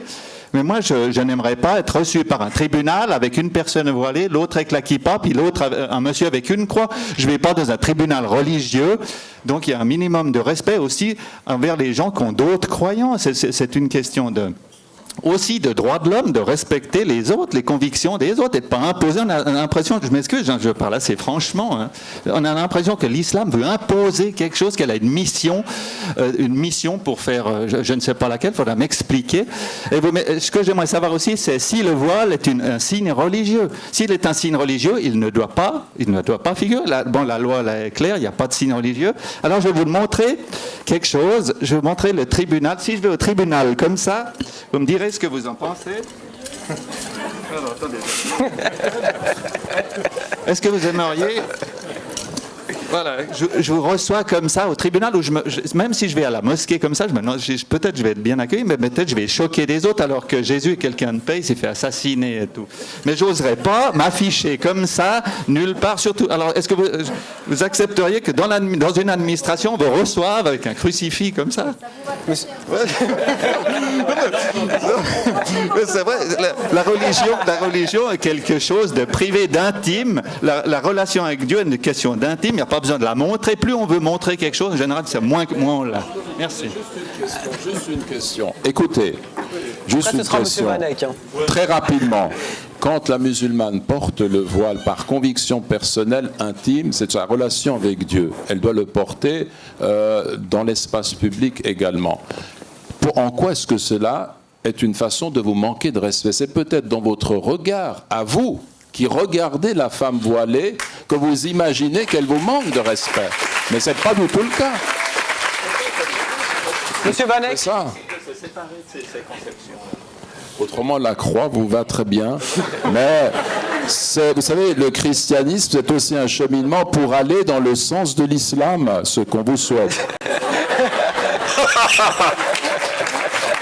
Merci. Oui. Non, j'apprécie la franchise de mon collègue Marc Falquet, mais quand même, non, je veux pas la croire, il y a une déclaration universelle des droits de l'homme, et on peut rire, heureusement, à Genève, c'est la démonstration que ces problèmes-là ne sont pas des vrais problèmes de société, parce qu'on peut en rire entre nous comme ça, c'est la preuve que cette loi et les diables qu'a peint Pierre Maudet sur la muraille n'existent pas. D'un certain point de vue. Mais ça va pas de dire que la kippa ça gêne pas, et puis le voile ça gêne, et puis on peut pas introduire ce type d'inégalité. Et l'article en question de la Déclaration universelle des droits de l'homme, et l'article 9, sauf erreur de la Convention européenne des droits de l'homme, garantissent un droit imprescriptible, individuel, de pratiquer le culte, les rites et les pratiques religieuses en public et en privé, comme Annie Ramadan l'a appliqué. En public, en privé, et y compris à un guichet de l'administration fiscale cantonale ou dans une école ou ailleurs. Il faut, pour restreindre ce droit, il y a des règles qui disent qu'il faut un intérêt public prépondérant. Il faut une base légale. Bon, on a une base légale là, elle est contestée, mais il faut un intérêt public prépondérant qui justifie cette restriction d'un droit individuel fondamental. Et moi, je me bats contre cette restriction parce qu'à aucun moment dans les débats, il n'a été invoqué un intérêt public qui justifie cette restriction. Ce qui est invoqué, c'est un peu ce que vous avez dit, c'est que ça me gêne, il ne faudrait pas que les gens manifestent ça comme ça, et ça me gêne. Patrice Munich, vous connaissez un ancien élu vert, ancien maire de Genève, etc., il a fait une tribune d'opinion dans la tribune de Genève en disant que il avait... en fait, c'est la défense de cette idée d'un espace public aseptisé où on ne voit pas le religieux. Il a dit que, dans un papier très discutable à mes yeux, les usagers des services publics ont également des droits, parmi ces derniers, celui d'ignorer les principes religieux qui occupent l'esprit des fonctionnaires. Or, ça n'est pas vrai. Il n'y a pas un droit d'ignorance de ce que les autres pensent. Et pourquoi c'est extrêmement dangereux, de mon point de vue, parce que vous allez dire pourquoi il s'échauffe ce garçon, alors que il est pas religieux et puis ça le concerne pas, circuler, il y a rien à voir. Eh ben, je m'échauffe parce que si on commence par ça, on va dire demain, oui, mais j'ai le droit d'ignorer les principes politiques ou syndicaux qui occupent l'esprit des fonctionnaires. Et puis demain, ils n'auront plus le droit de descendre dans la rue avec des banderoles pour dire tout le mal qu'ils pensent du Conseil d'État et puis de telle réforme de la fiscalité des entreprises, parce qu'on les verra, et puis on saura que l'instituteur, quelle horreur, est de gauche. On saura peut-être que tel professeur de mathématiques est peut-être proche du PLR. Non, il n'y a aucun droit à ignorer son prochain qui soit un droit fondamental quelconque. Au contraire, le fait d'avoir une diversité qui se manifeste par des signes, par des grands, des petits, des signes religieux de ceci ou de cela, des opinions politiques, syndicales et autres qui se manifestent dans l'espace public et le plus largement possible, c'est ce qui fait la richesse de ce canton. Genève est un canton divers, un canton multiculturel, un canton où nous avons des débats animés sur toute une série de questions, et c'est très bien comme ça. La volonté de neutraliser, d'aseptiser, de gommer les différences, c'est une voie dangereuse qui conduit aux pires excès d'un autoritarisme que je combats. Merci.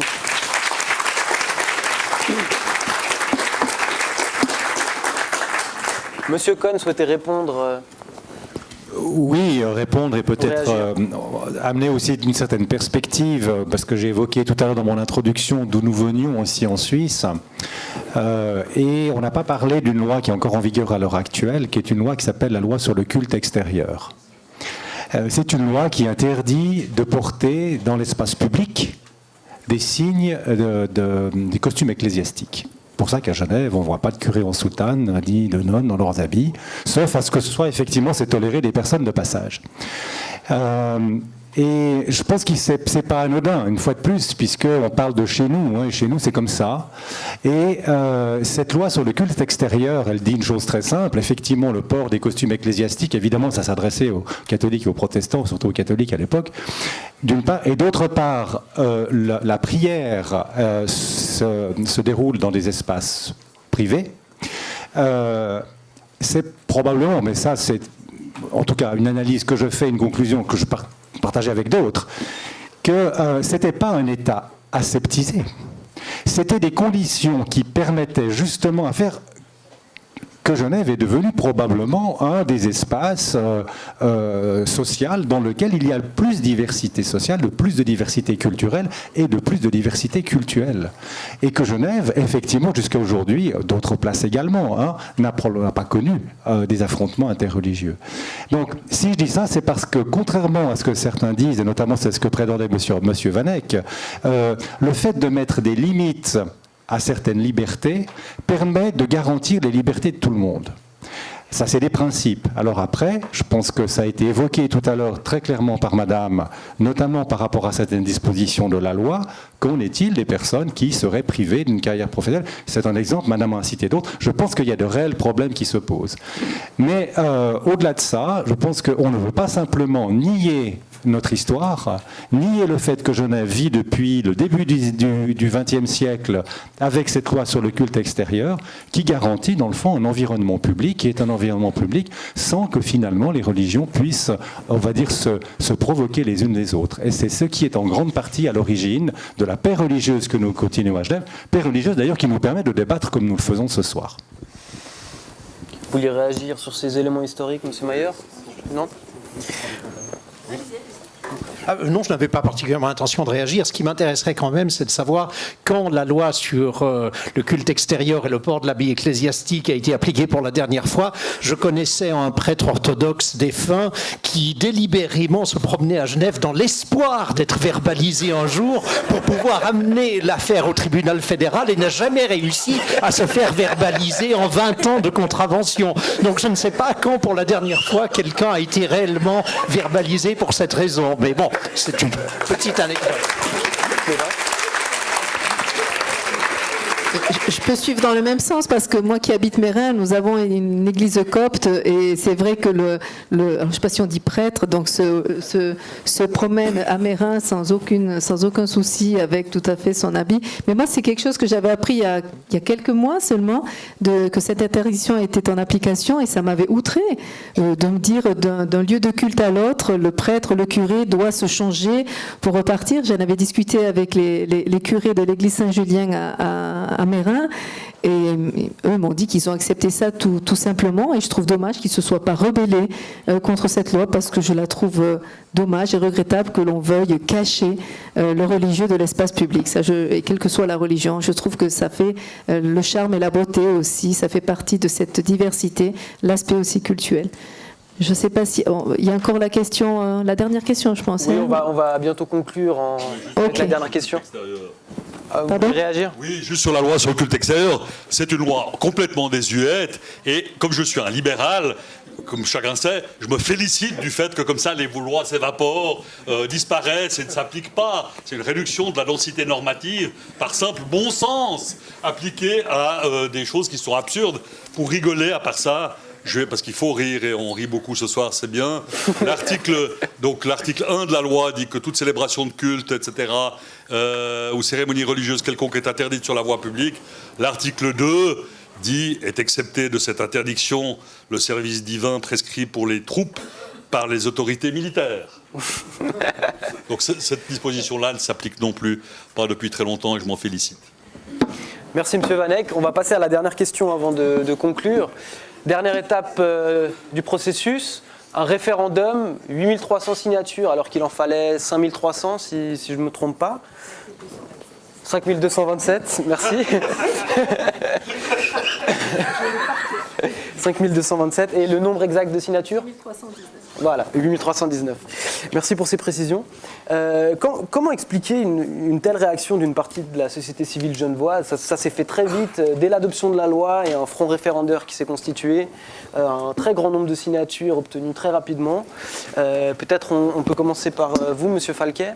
Comment comprenez-vous une telle opposition à cette loi? Bon, alors déjà, je veux dire, j'ai signé ce référendum, non pas parce que je suis d'accord. Non, mais c'est pas ça. Il y a beaucoup de gens qui signent les référendums pour amener le débat en public, c'est tout. Donc, ça ne veut pas dire qu'on soit d'accord. Après, ça permet à la population de prendre une décision. Donc, en général, les référendums, je les signe même si je ne suis pas d'accord. Donc, c'est un principe que j'ai, sauf s'il est vraiment absurde, mais c'est très rare. Autrement, il y a d'autres référendums qui ont obtenu plus de signatures, beaucoup plus. Loi sur l'assurance dentaire, 12 000. L'assurance maladie, 14 000 signatures. Donc, voilà, donc ça, tout dépend de l'investissement aussi des comités. Tout dépend de l'investissement donc des comités référendaires. Là, il y a plusieurs gens qui étaient motivés, plusieurs comités très motivés. Mais c'est très difficile. Il faut être reconnaissant à ceux qui récoltent les signatures parce que c'est pas évident. Hein. Il faut aller vers les gens. Il y en a qui vous renvoient, il y en a qui vous insultent. Donc, l'ayant fait, je peux vous dire que surtout pour les référendums UDC, en général, c'est pas forcément facile. Les initiatives de l'UDC, c'est pas évident. Alors voilà, donc mes félicitations à tous ceux qui ont participé à la récolte de signatures. Il y a voilà, Monsieur Imech là, Imhoff, pardon, David, pardon, excuse-moi. Donc j'ai signé le référendum évidemment avec plaisir. Donc, ce qui nous permet d'être là aujourd'hui. Allez-y, peut-être à M. Vanek qui a piloté ce référendum. Oh, piloter, c'est un grand mot. Non, j'ai une certaine habitude des référendums et des initiatives, donc j'ai contribué, mais mon savoir-faire, entre guillemets, matériel, mais l'essentiel du travail a été fait par des jeunes, notamment membres de la communauté musulmane, qui se sont mobilisés de manière exceptionnelle. Et je disais tout à l'heure à Annie Ramadan, indépendamment du sujet, je trouve que l'exercice démocratique, le fait que des citoyens prennent en main, disons, une question comme celle-là sur laquelle ils ont une opinion, se mobilisent, aillent chercher des signatures, ce qui n'est pas évident, en particulier dans les rues de Genève quand même, quand on est une femme voilée par exemple, et rassembler des centaines et des centaines et des milliers de signatures, c'est quelque chose que je salue, c'est vraiment, disons moi, ça me donne de l'espoir dans l'avenir de notre collectivité, de voir la mobilisation, notamment des jeunes,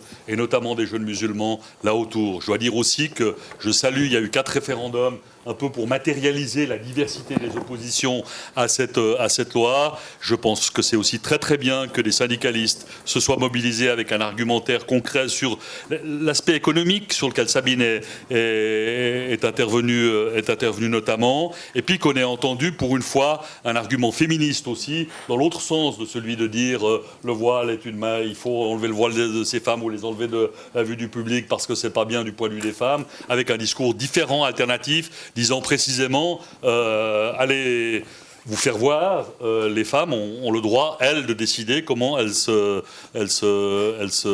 s'habillent et comment elles se comportent. C'est une liberté qu'on ne peut pas leur enlever. Je vous laisse peut-être passer le micro. Écoutez, ce référendum, il montre plusieurs choses. Il montre qu'on est aujourd'hui à un tournant fondamental, à savoir que la communauté musulmane est aussi en train de s'organiser, d'apprendre, de faire l'expérience de la citoyenneté, et donc de façon extrêmement concrète. Je rappelle simplement qu'en 2002, quand on a pensé l'UOMG, on s'était dit qu'il nous faudrait à peu près 15 ans pour parvenir à trouver un point d'intersection entre les différentes communautés musulmanes. On est arrivé là. Et maintenant, on a un engagement citoyen à assumer, c'est tout à fait clair. Et vous voyez bien que plus de 8000 signatures, les musulmans, ils sont pour quelque chose, ils se sont organisés. Et aujourd'hui, on a 20 000 musulmans dans la région. On en a peut-être quelques milliers qui sont susceptibles de s'engager au niveau des votations. Et donc, avec le temps, il faut prendre conscience, pour la communauté musulmane, que c'est un impératif de s'unir, d'être unis, de trouver ce point d'intersection entre nous pour défendre, en fait, les droits de chacun. Et pour aller dans le sens toujours du respect des lois de cette République dans laquelle nous vivons, mais en réclamant ce qui nous est dû et aussi en défendant tout ce qui relève des droits humains, des principes fondamentaux. En engageant un dialogue avec l'islam, parce que dans tout ce qu'on a dit finalement, le plus essentiel peut-être a été mis de côté. À savoir que Jules Ferry disait « Mon but, c'est d'organiser l'humanité sans Dieu » quand il parlait de la laïcité. Et c'est ça le danger de la laïcité, c'est qu'on a affaire à une structure qui peut être creuse et on a une perte de valeur, surtout quand on pense aux référents transcendants. Et ce vide qui est là, alors qu'on s'organise, mais on n'a plus ce référent. Et l'islam est porteur d'un message qui appelle les êtres humains à dialoguer, mais aussi à dépasser peut-être certains points de vue pour comprendre, pour échanger et se dire que finalement le plus essentiel, c'est certainement de nourrir, de développer en l'homme le sentiment de la spiritualité, le sentiment de l'amour du prochain, le sentiment du bien, des valeurs fondamentales. Alors la grande question en fait, la vraie question dans tout cela, où sont ces valeurs ? Comment les déterminer ? Comment les transmettre? Comment dialoguer? Comment échanger? Comment apprendre à respecter l'autre? Parce que l'autre aussi a des valeurs et il est bon de les entendre et de les écouter. Merci. Peut-être... Merci. Gardez-le. Oui, la question qui nous était posée, c'était comment vous comprenez une telle réaction d'une partie de la société civile genevoise, effectivement. Moi, je dirais tout simplement, lorsqu'une loi est injuste, c'est notre devoir de désobéir. C'est ce qu'on appelle la désobéissance civile, justement. Donc, pour moi, c'était important de réagir à cela. Et j'ose espérer qu'au-delà de toutes les personnes, et surtout les jeunes qui se sont mobilisés pour la récolte de signatures, j'ose espérer qu'effectivement, que la population genevoise, dans sa grande majorité, votera vraiment non contre cette loi sur la laïcité de l'État. Les dates ne sont pas encore connues, mais on va travailler sur cette campagne toutes ces prochaines semaines, parce que pour moi, elle est indigne de l'esprit de Genève, de la Genève internationale que l'on connaît d'ailleurs, qui est dépositaire, comme vous le savez, de nombreuses conventions de défense des droits de l'homme. Et cet esprit que l'on a de cette Genève internationale, elle est très chère aux Genevoises et aux Genevois. Donc je pense que nous avons élu des personnes, certes, au Conseil d'État, au Grand Conseil, qui travaillent sur les lois, qui les font, qui les défont. Et je pense que les députés sont censés représenter toutes la population, les minorités comprises. Donc il ne peut pas y avoir de régime, on va dire, particulier pour des groupes ou des personnes qui se considèrent comme religieux. Et c'est vrai que ça a été dit, et je le redirai, c'est qu'il y a eu un énorme élan de la jeunesse dans la communauté musulmane, et je les félicite parce que c'est vraiment grâce à eux qu'on a réussi à aboutir à obtenir ce référendum et les signatures. Ce sont des jeunes qui sont en train de continuer à se mobiliser pour mener campagne contre cette loi. Donc les jeunes qui n'en font pas partie, je vous invite, si vous avez du temps, à rejoindre ce groupe. On travaille ensemble, on se voit quasiment toutes les 2 semaines. C'est un énorme boulot, on a besoin de toutes vos compétences. Et il faut penser que dorénavant, la communauté, Hani Ramadan l'a dit, il y a plusieurs personnes de confession musulmane qui ont la possibilité de s'engager en politique. Donc je vous invite tous et tous à vous engager, à vous intéresser, à voter, parce que les jeunes ne votent pas sur le canton de Genève, ça c'est un gros problème. Donc je vous invite aussi à diffuser cette information, à sensibiliser les jeunes qui sont autour de vous, musulmans et non musulmans, pour que le non l'emporte à cette loi.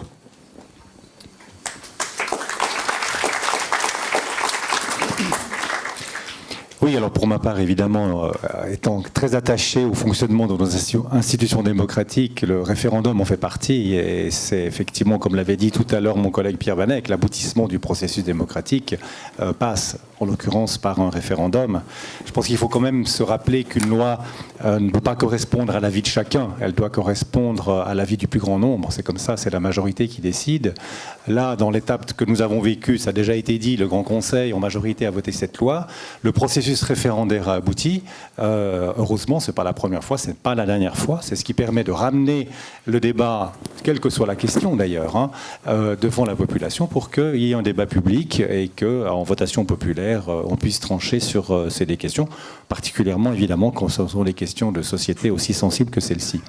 Donc en tout cas, pour ma part, ayant défendu la loi jusqu'à aujourd'hui, je considère que le moment est venu maintenant, effectivement, d'avoir un débat public et de se présenter devant le peuple qui tranchera.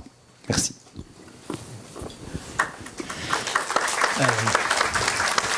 Oui, je pense que c'est évidemment un point très consensuel, parce qu'il va dire qu'il est contre le référendum, bien sûr que non. J'étais en train de lire dans le train qui me menait de Fribourg à Genève le livre très intéressant qui vient de paraître en traduction française de Yascha Mounk, Le peuple contre la démocratie, un de ces ouvrages récents qui essaye de prendre la mesure de la signification de ce hiatus croissant qu'on observe à travers nos pays occidentaux entre les élites politiques, entre guillemets, et un peuple qui se sent mis à l'écart. Alors je ne dis pas que nous sommes totalement à l'abri de questionnements de ce genre en Suisse, mais nous avons le privilège extraordinaire dans notre pays d'avoir ce régime de démocratie semi-directe qui va permettre un contrepoids et un complément au travail parlementaire à travers des voies comme le référendum, comme l'initiative populaire, et donc voir le succès d'un référendum, c'est toujours quelque chose de positif. Je ne les signe pas tous, je suis un peu plus, disons, sélectif dans mes signatures, mais j'aurais signé l'un de ces référendums, certainement, et je crois qu'ici, nous voyons un sain fonctionnement du système politique, sain S-A-I-N, hein, je ne veux pas, je reste laïque, un sain fonctionnement du système politique et un fonctionnement normal. Nous ne savons pas effectivement quelle sera l'issue du vote, il n'est pas du tout exclu que bien sûr la loi soit acceptée, je n'en sais rien. Le débat va évidemment considérablement contribuer à forger l'opinion des votants, mais sur le principe, c'est quelque chose de positif, bien sûr. Merci. On termine donc sur un consensus quant à l'utilité du référendum pour lancer le débat public. Il n'est pas certain que ce débat public amènera, lui, un consensus sur l'objet qui nous occupe, la laïcité. Ça faisait plus ou moins office de dernier tour de table. On va peut-être ouvrir les questions à l'Assemblée. Je propose qu'on en prenne 3 d'abord, qu'on y réponde, et ensuite, si on a encore du temps, on refera 3 autres questions. Est-ce que quelqu'un peut faire circuler les micros ? Je propose à Pierre Cohn de répondre en premier. Oui, donc la question est revenue de la part de monsieur sur l'audition par la Commission des droits de l'homme de l'UOMG comme une fêtière. Et là, évidemment, vous le savez, donc les les travaux des commissions restent confidentiels et cette décision n'a pas été prise par une personne, hein, c'est une décision qui a été prise par la majorité de la commission. Voilà. C'est comme ça. Donc ça, c'est un fait, et on peut même imaginer que cette majorité-là n'est peut-être même pas celle qui a voté la loi. Mais il s'est trouvé que c'est ainsi que ça s'est passé. Comme vous l'avez très justement précisé également, les organisations musulmanes ont été consultées à la fois par le groupe de travail préparatoire, dans le cadre de la consultation préalable à la loi, et si audition il n'y a pas eu, la consultation écrite a eu lieu. Et je tiens à vous dire que dans le cas des travaux parlementaires, les consultations écrites sont souvent beaucoup plus pertinentes que les consultations orales, parce que quand on est dans l'oralité, après on se réfère à des procès-verbaux, les textes sont mal structurés. Donc en fait, je peux vous assurer que les prises de position qui, dans le cadre des travaux de la Commission des droits de l'homme sur cette loi sur la laïcité, prise de position de la Commission a eu en main toutes les positions écrites des communautés qui ont été interrogées, notamment par écrit. Ça, c'est le premier élément. Monsieur me posait la question. Je suis désolé, on est les seuls qu'on n'a pas été écoutés. J'insiste sur ça. Vous n'avez pas dit aux autres entités, seulement aux musulmans. Seulement à l'UOMG. Voilà. Mais pas les communautés, les associations prises individuellement n'ont pas souhaité venir individuellement. Voilà. Donc à un moment donné, je pense que là, on n'est pas dans un refus de la part de la Commission des droits de l'homme d'auditionner les communautés musulmanes, mais dans la volonté de cette commission d'auditionner les différentes organisations musulmanes prises séparément. Vous avez souhaité venir avec une représentation fêtière, ce n'était pas les souhaits de la commission qui souhaitait avoir des auditions qui étaient des auditions des différentes organisations prises séparément. Voilà, c'est comme ça que ça s'est passé, monsieur. Voilà. Ça, c'est une question de forme dans l'élaboration, mais sur le fond, je peux vous assurer que les différentes argumentations qui ont été présentées par écrit ont été prises en compte par les membres de la commission. Monsieur me posait la question, mais finalement, mais que fait le PLR dans tout ça ? Bon, je pense que le PLR n'est pas le seul à avoir voté la loi. Il y avait 63 voix pour. Le PLR n'a pas 63 sièges, que je sache, au Parlement. Donc je pense qu'il faut peut-être dépolariser la question par rapport au PLR. Ça, c'est la première chose. Maintenant, j'ai plus évidemment en tête, vous avez un souvenir plus précis que le mien, sur les différents amendements peut-être problématiques qui ont été réintroduits en plénière. Pour ma part, moi j'ai gardé en tout cas en tête que celui qui est le plus problématique, c'est celui qui a fait l'objet d'ailleurs d'une bonne partie des débats de ce soir, c'est l'interdiction qui serait faite dans le cadre de cette loi aux élus des conseils municipaux et du Grand Conseil, lorsqu'ils siègent en plénière, de porter des signes d'appartenance religieuse. Ça a été dit par notre modérateur, hein. Tout au long du processus d'élaboration de la loi, cette restriction n'a jamais été retenue, y compris par la Commission, n'est-ce pas? Et il s'est trouvé, pour des raisons de circonstances, comme ça arrive, heureusement ou malheureusement, parfois, c'est qu'en dernière minute, effectivement, il y a des débats qui se font en vitesse entre les rangs, et puis peut-être une construction qui pour certains aurait été plus équilibré, c'était en tout cas l'avis de la majorité des membres de la Commission des droits de l'homme, ben cette construction plus équilibrée, c'est pas celle qui est passée. Donc, en tout cas, une chose est sûre, c'est que sur ce point-là, à titre personnel, je ne ferai pas amende honorable, j'en dirai pas plus. Voilà. Et pour ce qui est autrement du jeu du votation en plénière, ben, le résultat est là, 63 oui, 25 non, avec cet amendement qui, effectivement, est en grande partie à l'origine des référendums et notamment à l'origine du recours que vous avez fait à la Chambre constitutionnelle de la Cour de justice. À titre personnel, je regrette d'ailleurs que la procédure prévoit que ce recours est suspendu au référendum. C'est assez logique, mais c'est un peu dommage parce que je serais à titre personnel très intéressé de lire les conclusions de la Chambre constitutionnelle. Et puis, je n'ai pas vraiment bien compris votre question, mais si je la reformule, puis vous me direz si j'ai bien compris, on va dire la tradition radicale ou libérale à Genevois, c'était effectivement l'accueil et la défense des minorités. Et là, votre observation, c'est de dire aujourd'hui, le PLR a tendance à ostraciser ou à discriminer les minorités. C'est ça votre question. Et si oui, pourquoi ? Voilà. Donc j'avais bien compris la question. Alors à titre, on va dire personnel, mais comme membre du PLR et député du PLR, moi je ne me reconnais pas là. Je ne me reconnais pas.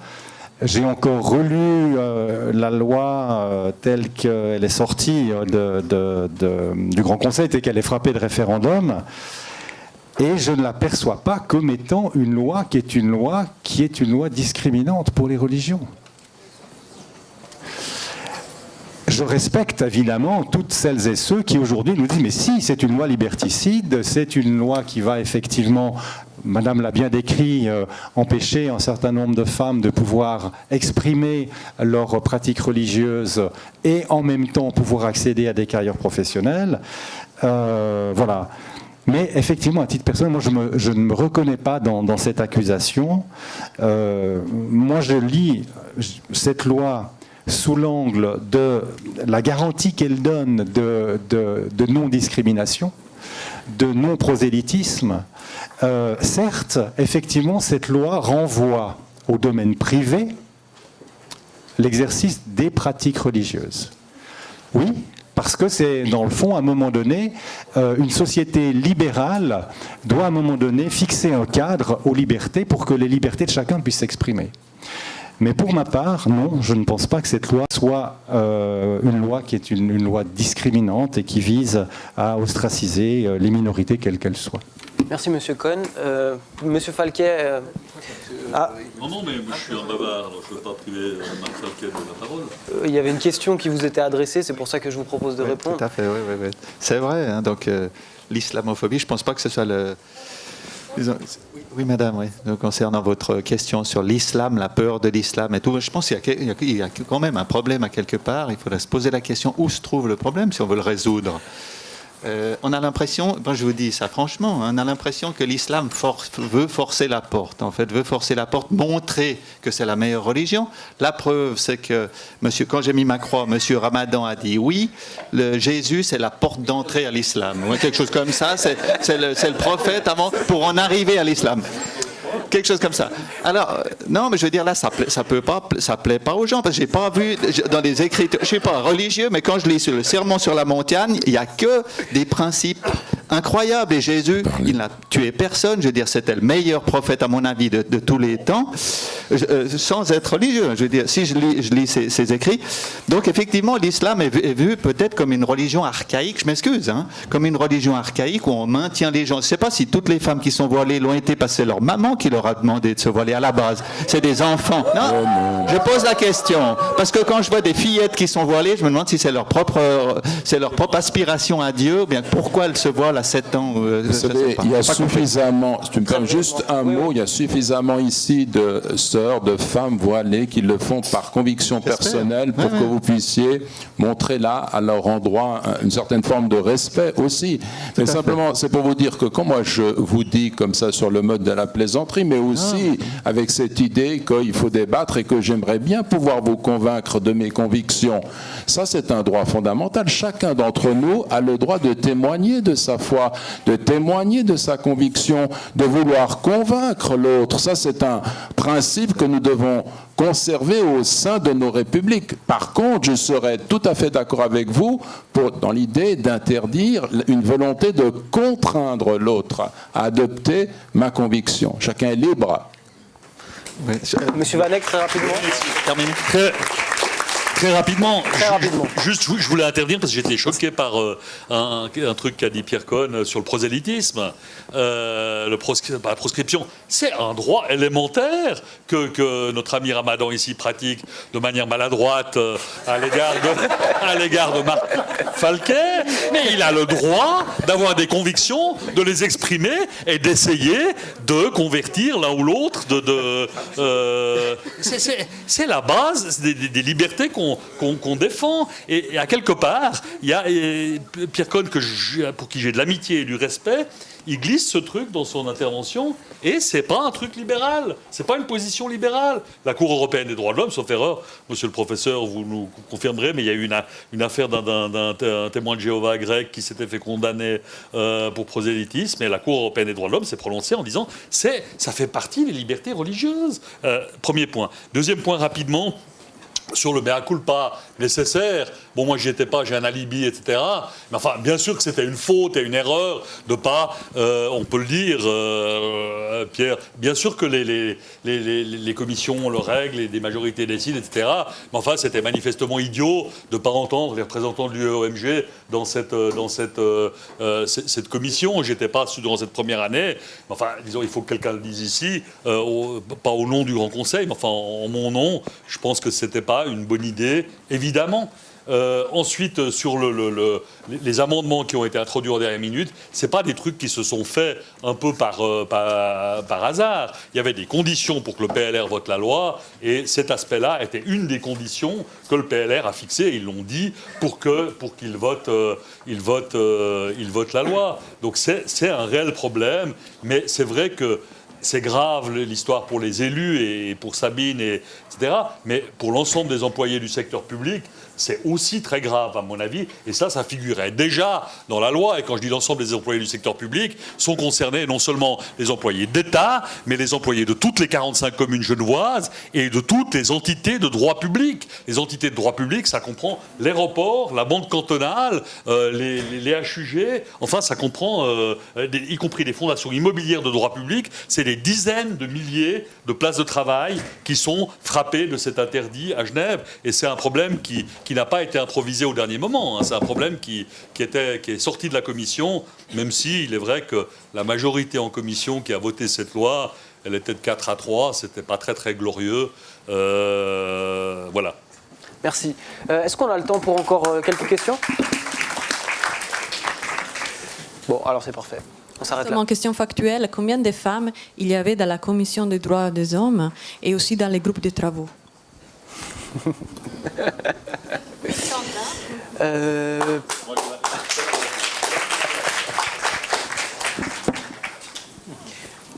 Monsieur Falquet, il y avait une question qui vous était adressée, n'est-ce pas? Non, quelle question? Pardon. Non, je me trompe? Je crois pas. Non. Bon, alors... moi, j'ai une réponse factuelle sur une question technique qui vient de nous être posée. La réponse est 0. Monsieur Ramadan. Alors, au début de cette rencontre, j'avais fait la distinction entre trois sortes de laïcité. En fait, il s'agit non pas de distinguer, de dire que les laïcités peuvent être différentes. Il y a un principe dans la laïcité, c'est la séparation de l'État et de l'Église. Là, on est d'accord sur cette définition de la laïcité. Ensuite, la question, c'est de savoir comment est-ce qu'on va l'appliquer. Alors, on a défendu tout au long de ce débat l'idée d'une laïcité inclusive. Ça veut dire qu'on respecte ces normes qui sont les nôtres, mais avec l'idée qu'il faut absolument préserver l'identité des personnes quant à leurs convictions religieuses. Ça, c'est le premier point. Ensuite, on a parlé d'une laïcité exclusive qui, elle, alors, est une laïcité de combat, je le répète, mais qui veut absolument écarter du domaine public tout ce qui peut rappeler cette appartenance. Et ça, c'est un problème. Il est là, le problème. Pourquoi est-ce qu'on veut absolument faire en sorte qu'une personne, dans l'exercice de sa fonction, ne puisse pas pratiquer? Parce que dans l'espace public, on s'imagine qu'il revient en droit aux hommes d'exclure de cet espace des formes de conviction des uns et des autres. Et ça, ce n'est pas admissible, tout simplement. Quant à la laïcité intrusive, eh bien, elle consiste en fait à essayer de s'immiscer dans la définition ou dans les repères qui sont ceux des croyants pour rendre admissible ce qui ne l'est pas. Par exemple, on a répété que la Déclaration des droits de l'homme, article 18, défend la pratique. Alors, on va avoir des démarches insidieuses, des démarches assez subtiles qui consistent à dire, bon, mais maintenant, laissons parler des prétendus spécialistes, qui vont vous dire, mais le voile, finalement, on peut interpréter les textes, le Coran, et puis voir qu'il n'y a pas de prescription du port du voile. On peut remettre en cause, et on va engager un débat débat, et c'est un débat sur lequel vont se reposer les acteurs politiques pour défendre leur position. Et ça, c'est pas le rôle, justement, de l'État de s'appuyer sur ces considérations-là. C'est au rôle, c'est les musulmans eux-mêmes qui se définissent selon leurs références et puis qui pratiquent librement l'islam tel qu'ils le conçoivent à titre individuel. D'ailleurs, soit dit en passant, cette liberté individuelle, elle est précieuse. On doit l'admettre pour chacun, pour chacune. Et pourquoi empêcher à quelqu'un de mettre en pratique sa conviction dans un sens ou dans l'autre? Pourquoi aller contre cette liberté? Vous savez, il y a un combat mené par certaines féministes. Moi, je n'ai rien contre le féminisme. Il y a un féminisme qui doit être encouragé pour défendre les droits de la femme, notamment sur le marché de l'emploi, par exemple, de l'égalité. Mais il y a aussi le fait qu'on a un raisonnement qui consiste pour certaines à dire à la musulmane « tu es libre d'être libre à ma façon ». Ça n'a pas de sens. Si ta sœur, dans l'humanité, c'est comme ça que nous concevons les rapports humains entre chacun d'entre nous. Nous sommes des frères, des sœurs dans l'humanité. Eh bien, elle choisit de suivre une orientation. Elle est convaincue elle-même, à titre individuel, qu'elle pratique sa religion, qu'elle doit pratiquer sa religion devant Dieu de cette façon. Nul n'a le droit d'aller contre cela. Ça n'est pas possible. Il faut respecter cette conviction, il faut respecter cette liberté. La liberté, c'est la liberté individuelle pour chacun d'entre nous. Ce n'est pas ramener l'autre à soi selon le modèle que l'on a de la libération de la femme. Merci.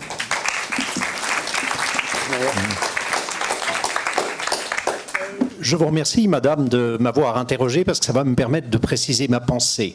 Je précise tout d'abord un point, c'est qu'il est clair pour toutes les sociétés occidentales que les cadres juridiques régissant les relations entre les États et les religions sont en train d'être repensés ou l'ont déjà été pour s'adapter à de nouvelles situations. Ces nouvelles situations, c'est la présence de nouveaux acteurs religieux, c'est aussi bien sûr la réalité d'un nombre croissant de gens qui sont sans confession religieuse. Il faut bien voir que, par exemple, en Suisse, la progression la plus forte, ça n'est pas celle de l'islam ou d'une autre religion, mais c'est bien la progression de la part de la population qui ne se reconnaît plus dans aucune confession religieuse, ce qui ne signifie pas nécessairement des gens qui n'ont pas de préoccupation spirituelle, mais c'est une autre question. Alors, il y a différents moyens d'organiser cela, et il se trouve que, notamment dans l'espace francophone, on utilise souvent ce terme de laïcité. Ça n'est pas nécessairement sur l'application pratique qui en découle que j'ai un problème. C'est plutôt par rapport à un terme qui est chargé de tout un passé historique de lutte pour limiter l'influence de la religion. Ce qui me pose problème, c'est que la laïcité, elle est le résultat d'une histoire, et on l'a rappelé, d'histoires différentes, par exemple en France et à Genève. Ce ne sont pas les mêmes acteurs qui étaient en train de promouvoir la laïcité en France ou à Genève pratiquement à la même époque, par exemple. Il y a évidemment des histoires différentes, mais il y a chaque fois cette idée fondamentale que la religion est potentiellement une menace à certains égards, ou certaines formes religieuses, pas nécessairement la religion. En général, c'est certaines formes religieuses qui sont une menace et qu'on doit essayer de limiter leur influence dans l'intérêt de la société. Alors, avec le temps, bien entendu, ces querelles s'éloignant, de plus en plus, on a effectivement positivé la laïcité. Beaucoup d'intervenants qui sont des intervenants dans le domaine laïque font une action tout à fait positive qui essaye de gérer la diversité religieuse et de faire de la laïcité la base d'une gestion de la diversité religieuse. Mais il y a toujours ce potentiel, disons, ce poids, ce passif historique qui, pour moi, est un peu gênant, un peu préoccupant. C'est-à-dire qu'il y a toujours dans la laïcité, il y a le potentiel d'en faire quelque chose de positif, il y a le potentiel d'en faire une démarche laïciste, d'idéologiser la laïcité, mais bon, est-ce qu'on peut totalement la désidéologiser vu tout cet héritage historique? Et c'est là que j'ai un peu un problème. Je me dis, parfois, quand des mots sont piégés, est-ce qu'on n'aurait pas avantage, quitte à faire pratiquement la même même chose, à éviter le terme même, avec tout le poids de l'histoire qui s'y attache, Bon, je vais vous raconter une petite histoire, ce sera ma conclusion, mais une petite histoire où j'en ai pris connaissance de façon très forte. Je racontais justement il y a 3 semaines cette histoire à Annie Ramadan, il y a une quinzaine d'années, avec un groupe mandaté par le DFAE. J'étais parti au Tadjikistan pour aider à un dialogue entre les forces laïques et les forces islamistes au Tadjikistan. Le Tadjikistan étant à l'époque le seul pays d'Asie centrale qui admettait un parti à référence explicitement islamique. Et alors, ce qui était très intéressant dans le dialogue entre ces gens, c'est qu'il y avait d'une part les laïcs, d'autre part les islamistes, mais que tout le monde était supposé en quelque sorte se référer comme référence ultime à un système de type laïque. D'une certaine façon, les laïcs, c'était à la fois un camp et le principe supérieur qui devait tout gérer. Et c'est là que je me suis dit, il y a quand même une ambiguïté redoutable et qui se retrouve parfois dans d'autres débats sur la laïcité. Et c'est pour ça que je vous dis, venant d'un canton où par chance elle n'est pas inscrite dans la Constitution, si j'étais à Genève je devrais m'en accommoder, mais enfin venant d'un canton où elle n'est pas inscrite dans la Constitution, où néanmoins il y a une liberté religieuse, on a par exemple résolu les problèmes de foulard dans les écoles sans problème, autorisation de port du foulard, etc. Ça n'est pas nécessairement, comme le veulent le faire parfois croire, avec un zèle missionnaire exemplaire, nos amis français qui croient que la laïcité est la réponse à toutes les solutions dans le monde. Il n'y a pas que ça pour répondre à ces questions bien réelles que posent les nouvelles situations religieuses contemporaines. Merci. Monsieur Cohn, un mot de la fin. Très brièvement, oui, très brièvement, parce que j'ai été, à juste titre d'ailleurs, interpellé sur la question du prosélytisme. Il est bien évident que cette loi exclut le prosélytisme de l'État pour permettre justement aux différentes religions de faire leur propre prosélytisme. Le mot de la fin, c'est ça ? Ok. Ben, je voudrais dire que, puisque je suis la seule femme à la table, que les femmes de confession musulmane sont des femmes à part entière et pas entièrement à part, et que vous devrez compter avec nous, en tout cas avec elles. Et si mon voile vous dérange, effectivement, le voile de l'intolérance que vous avez sur les yeux me dérange aussi.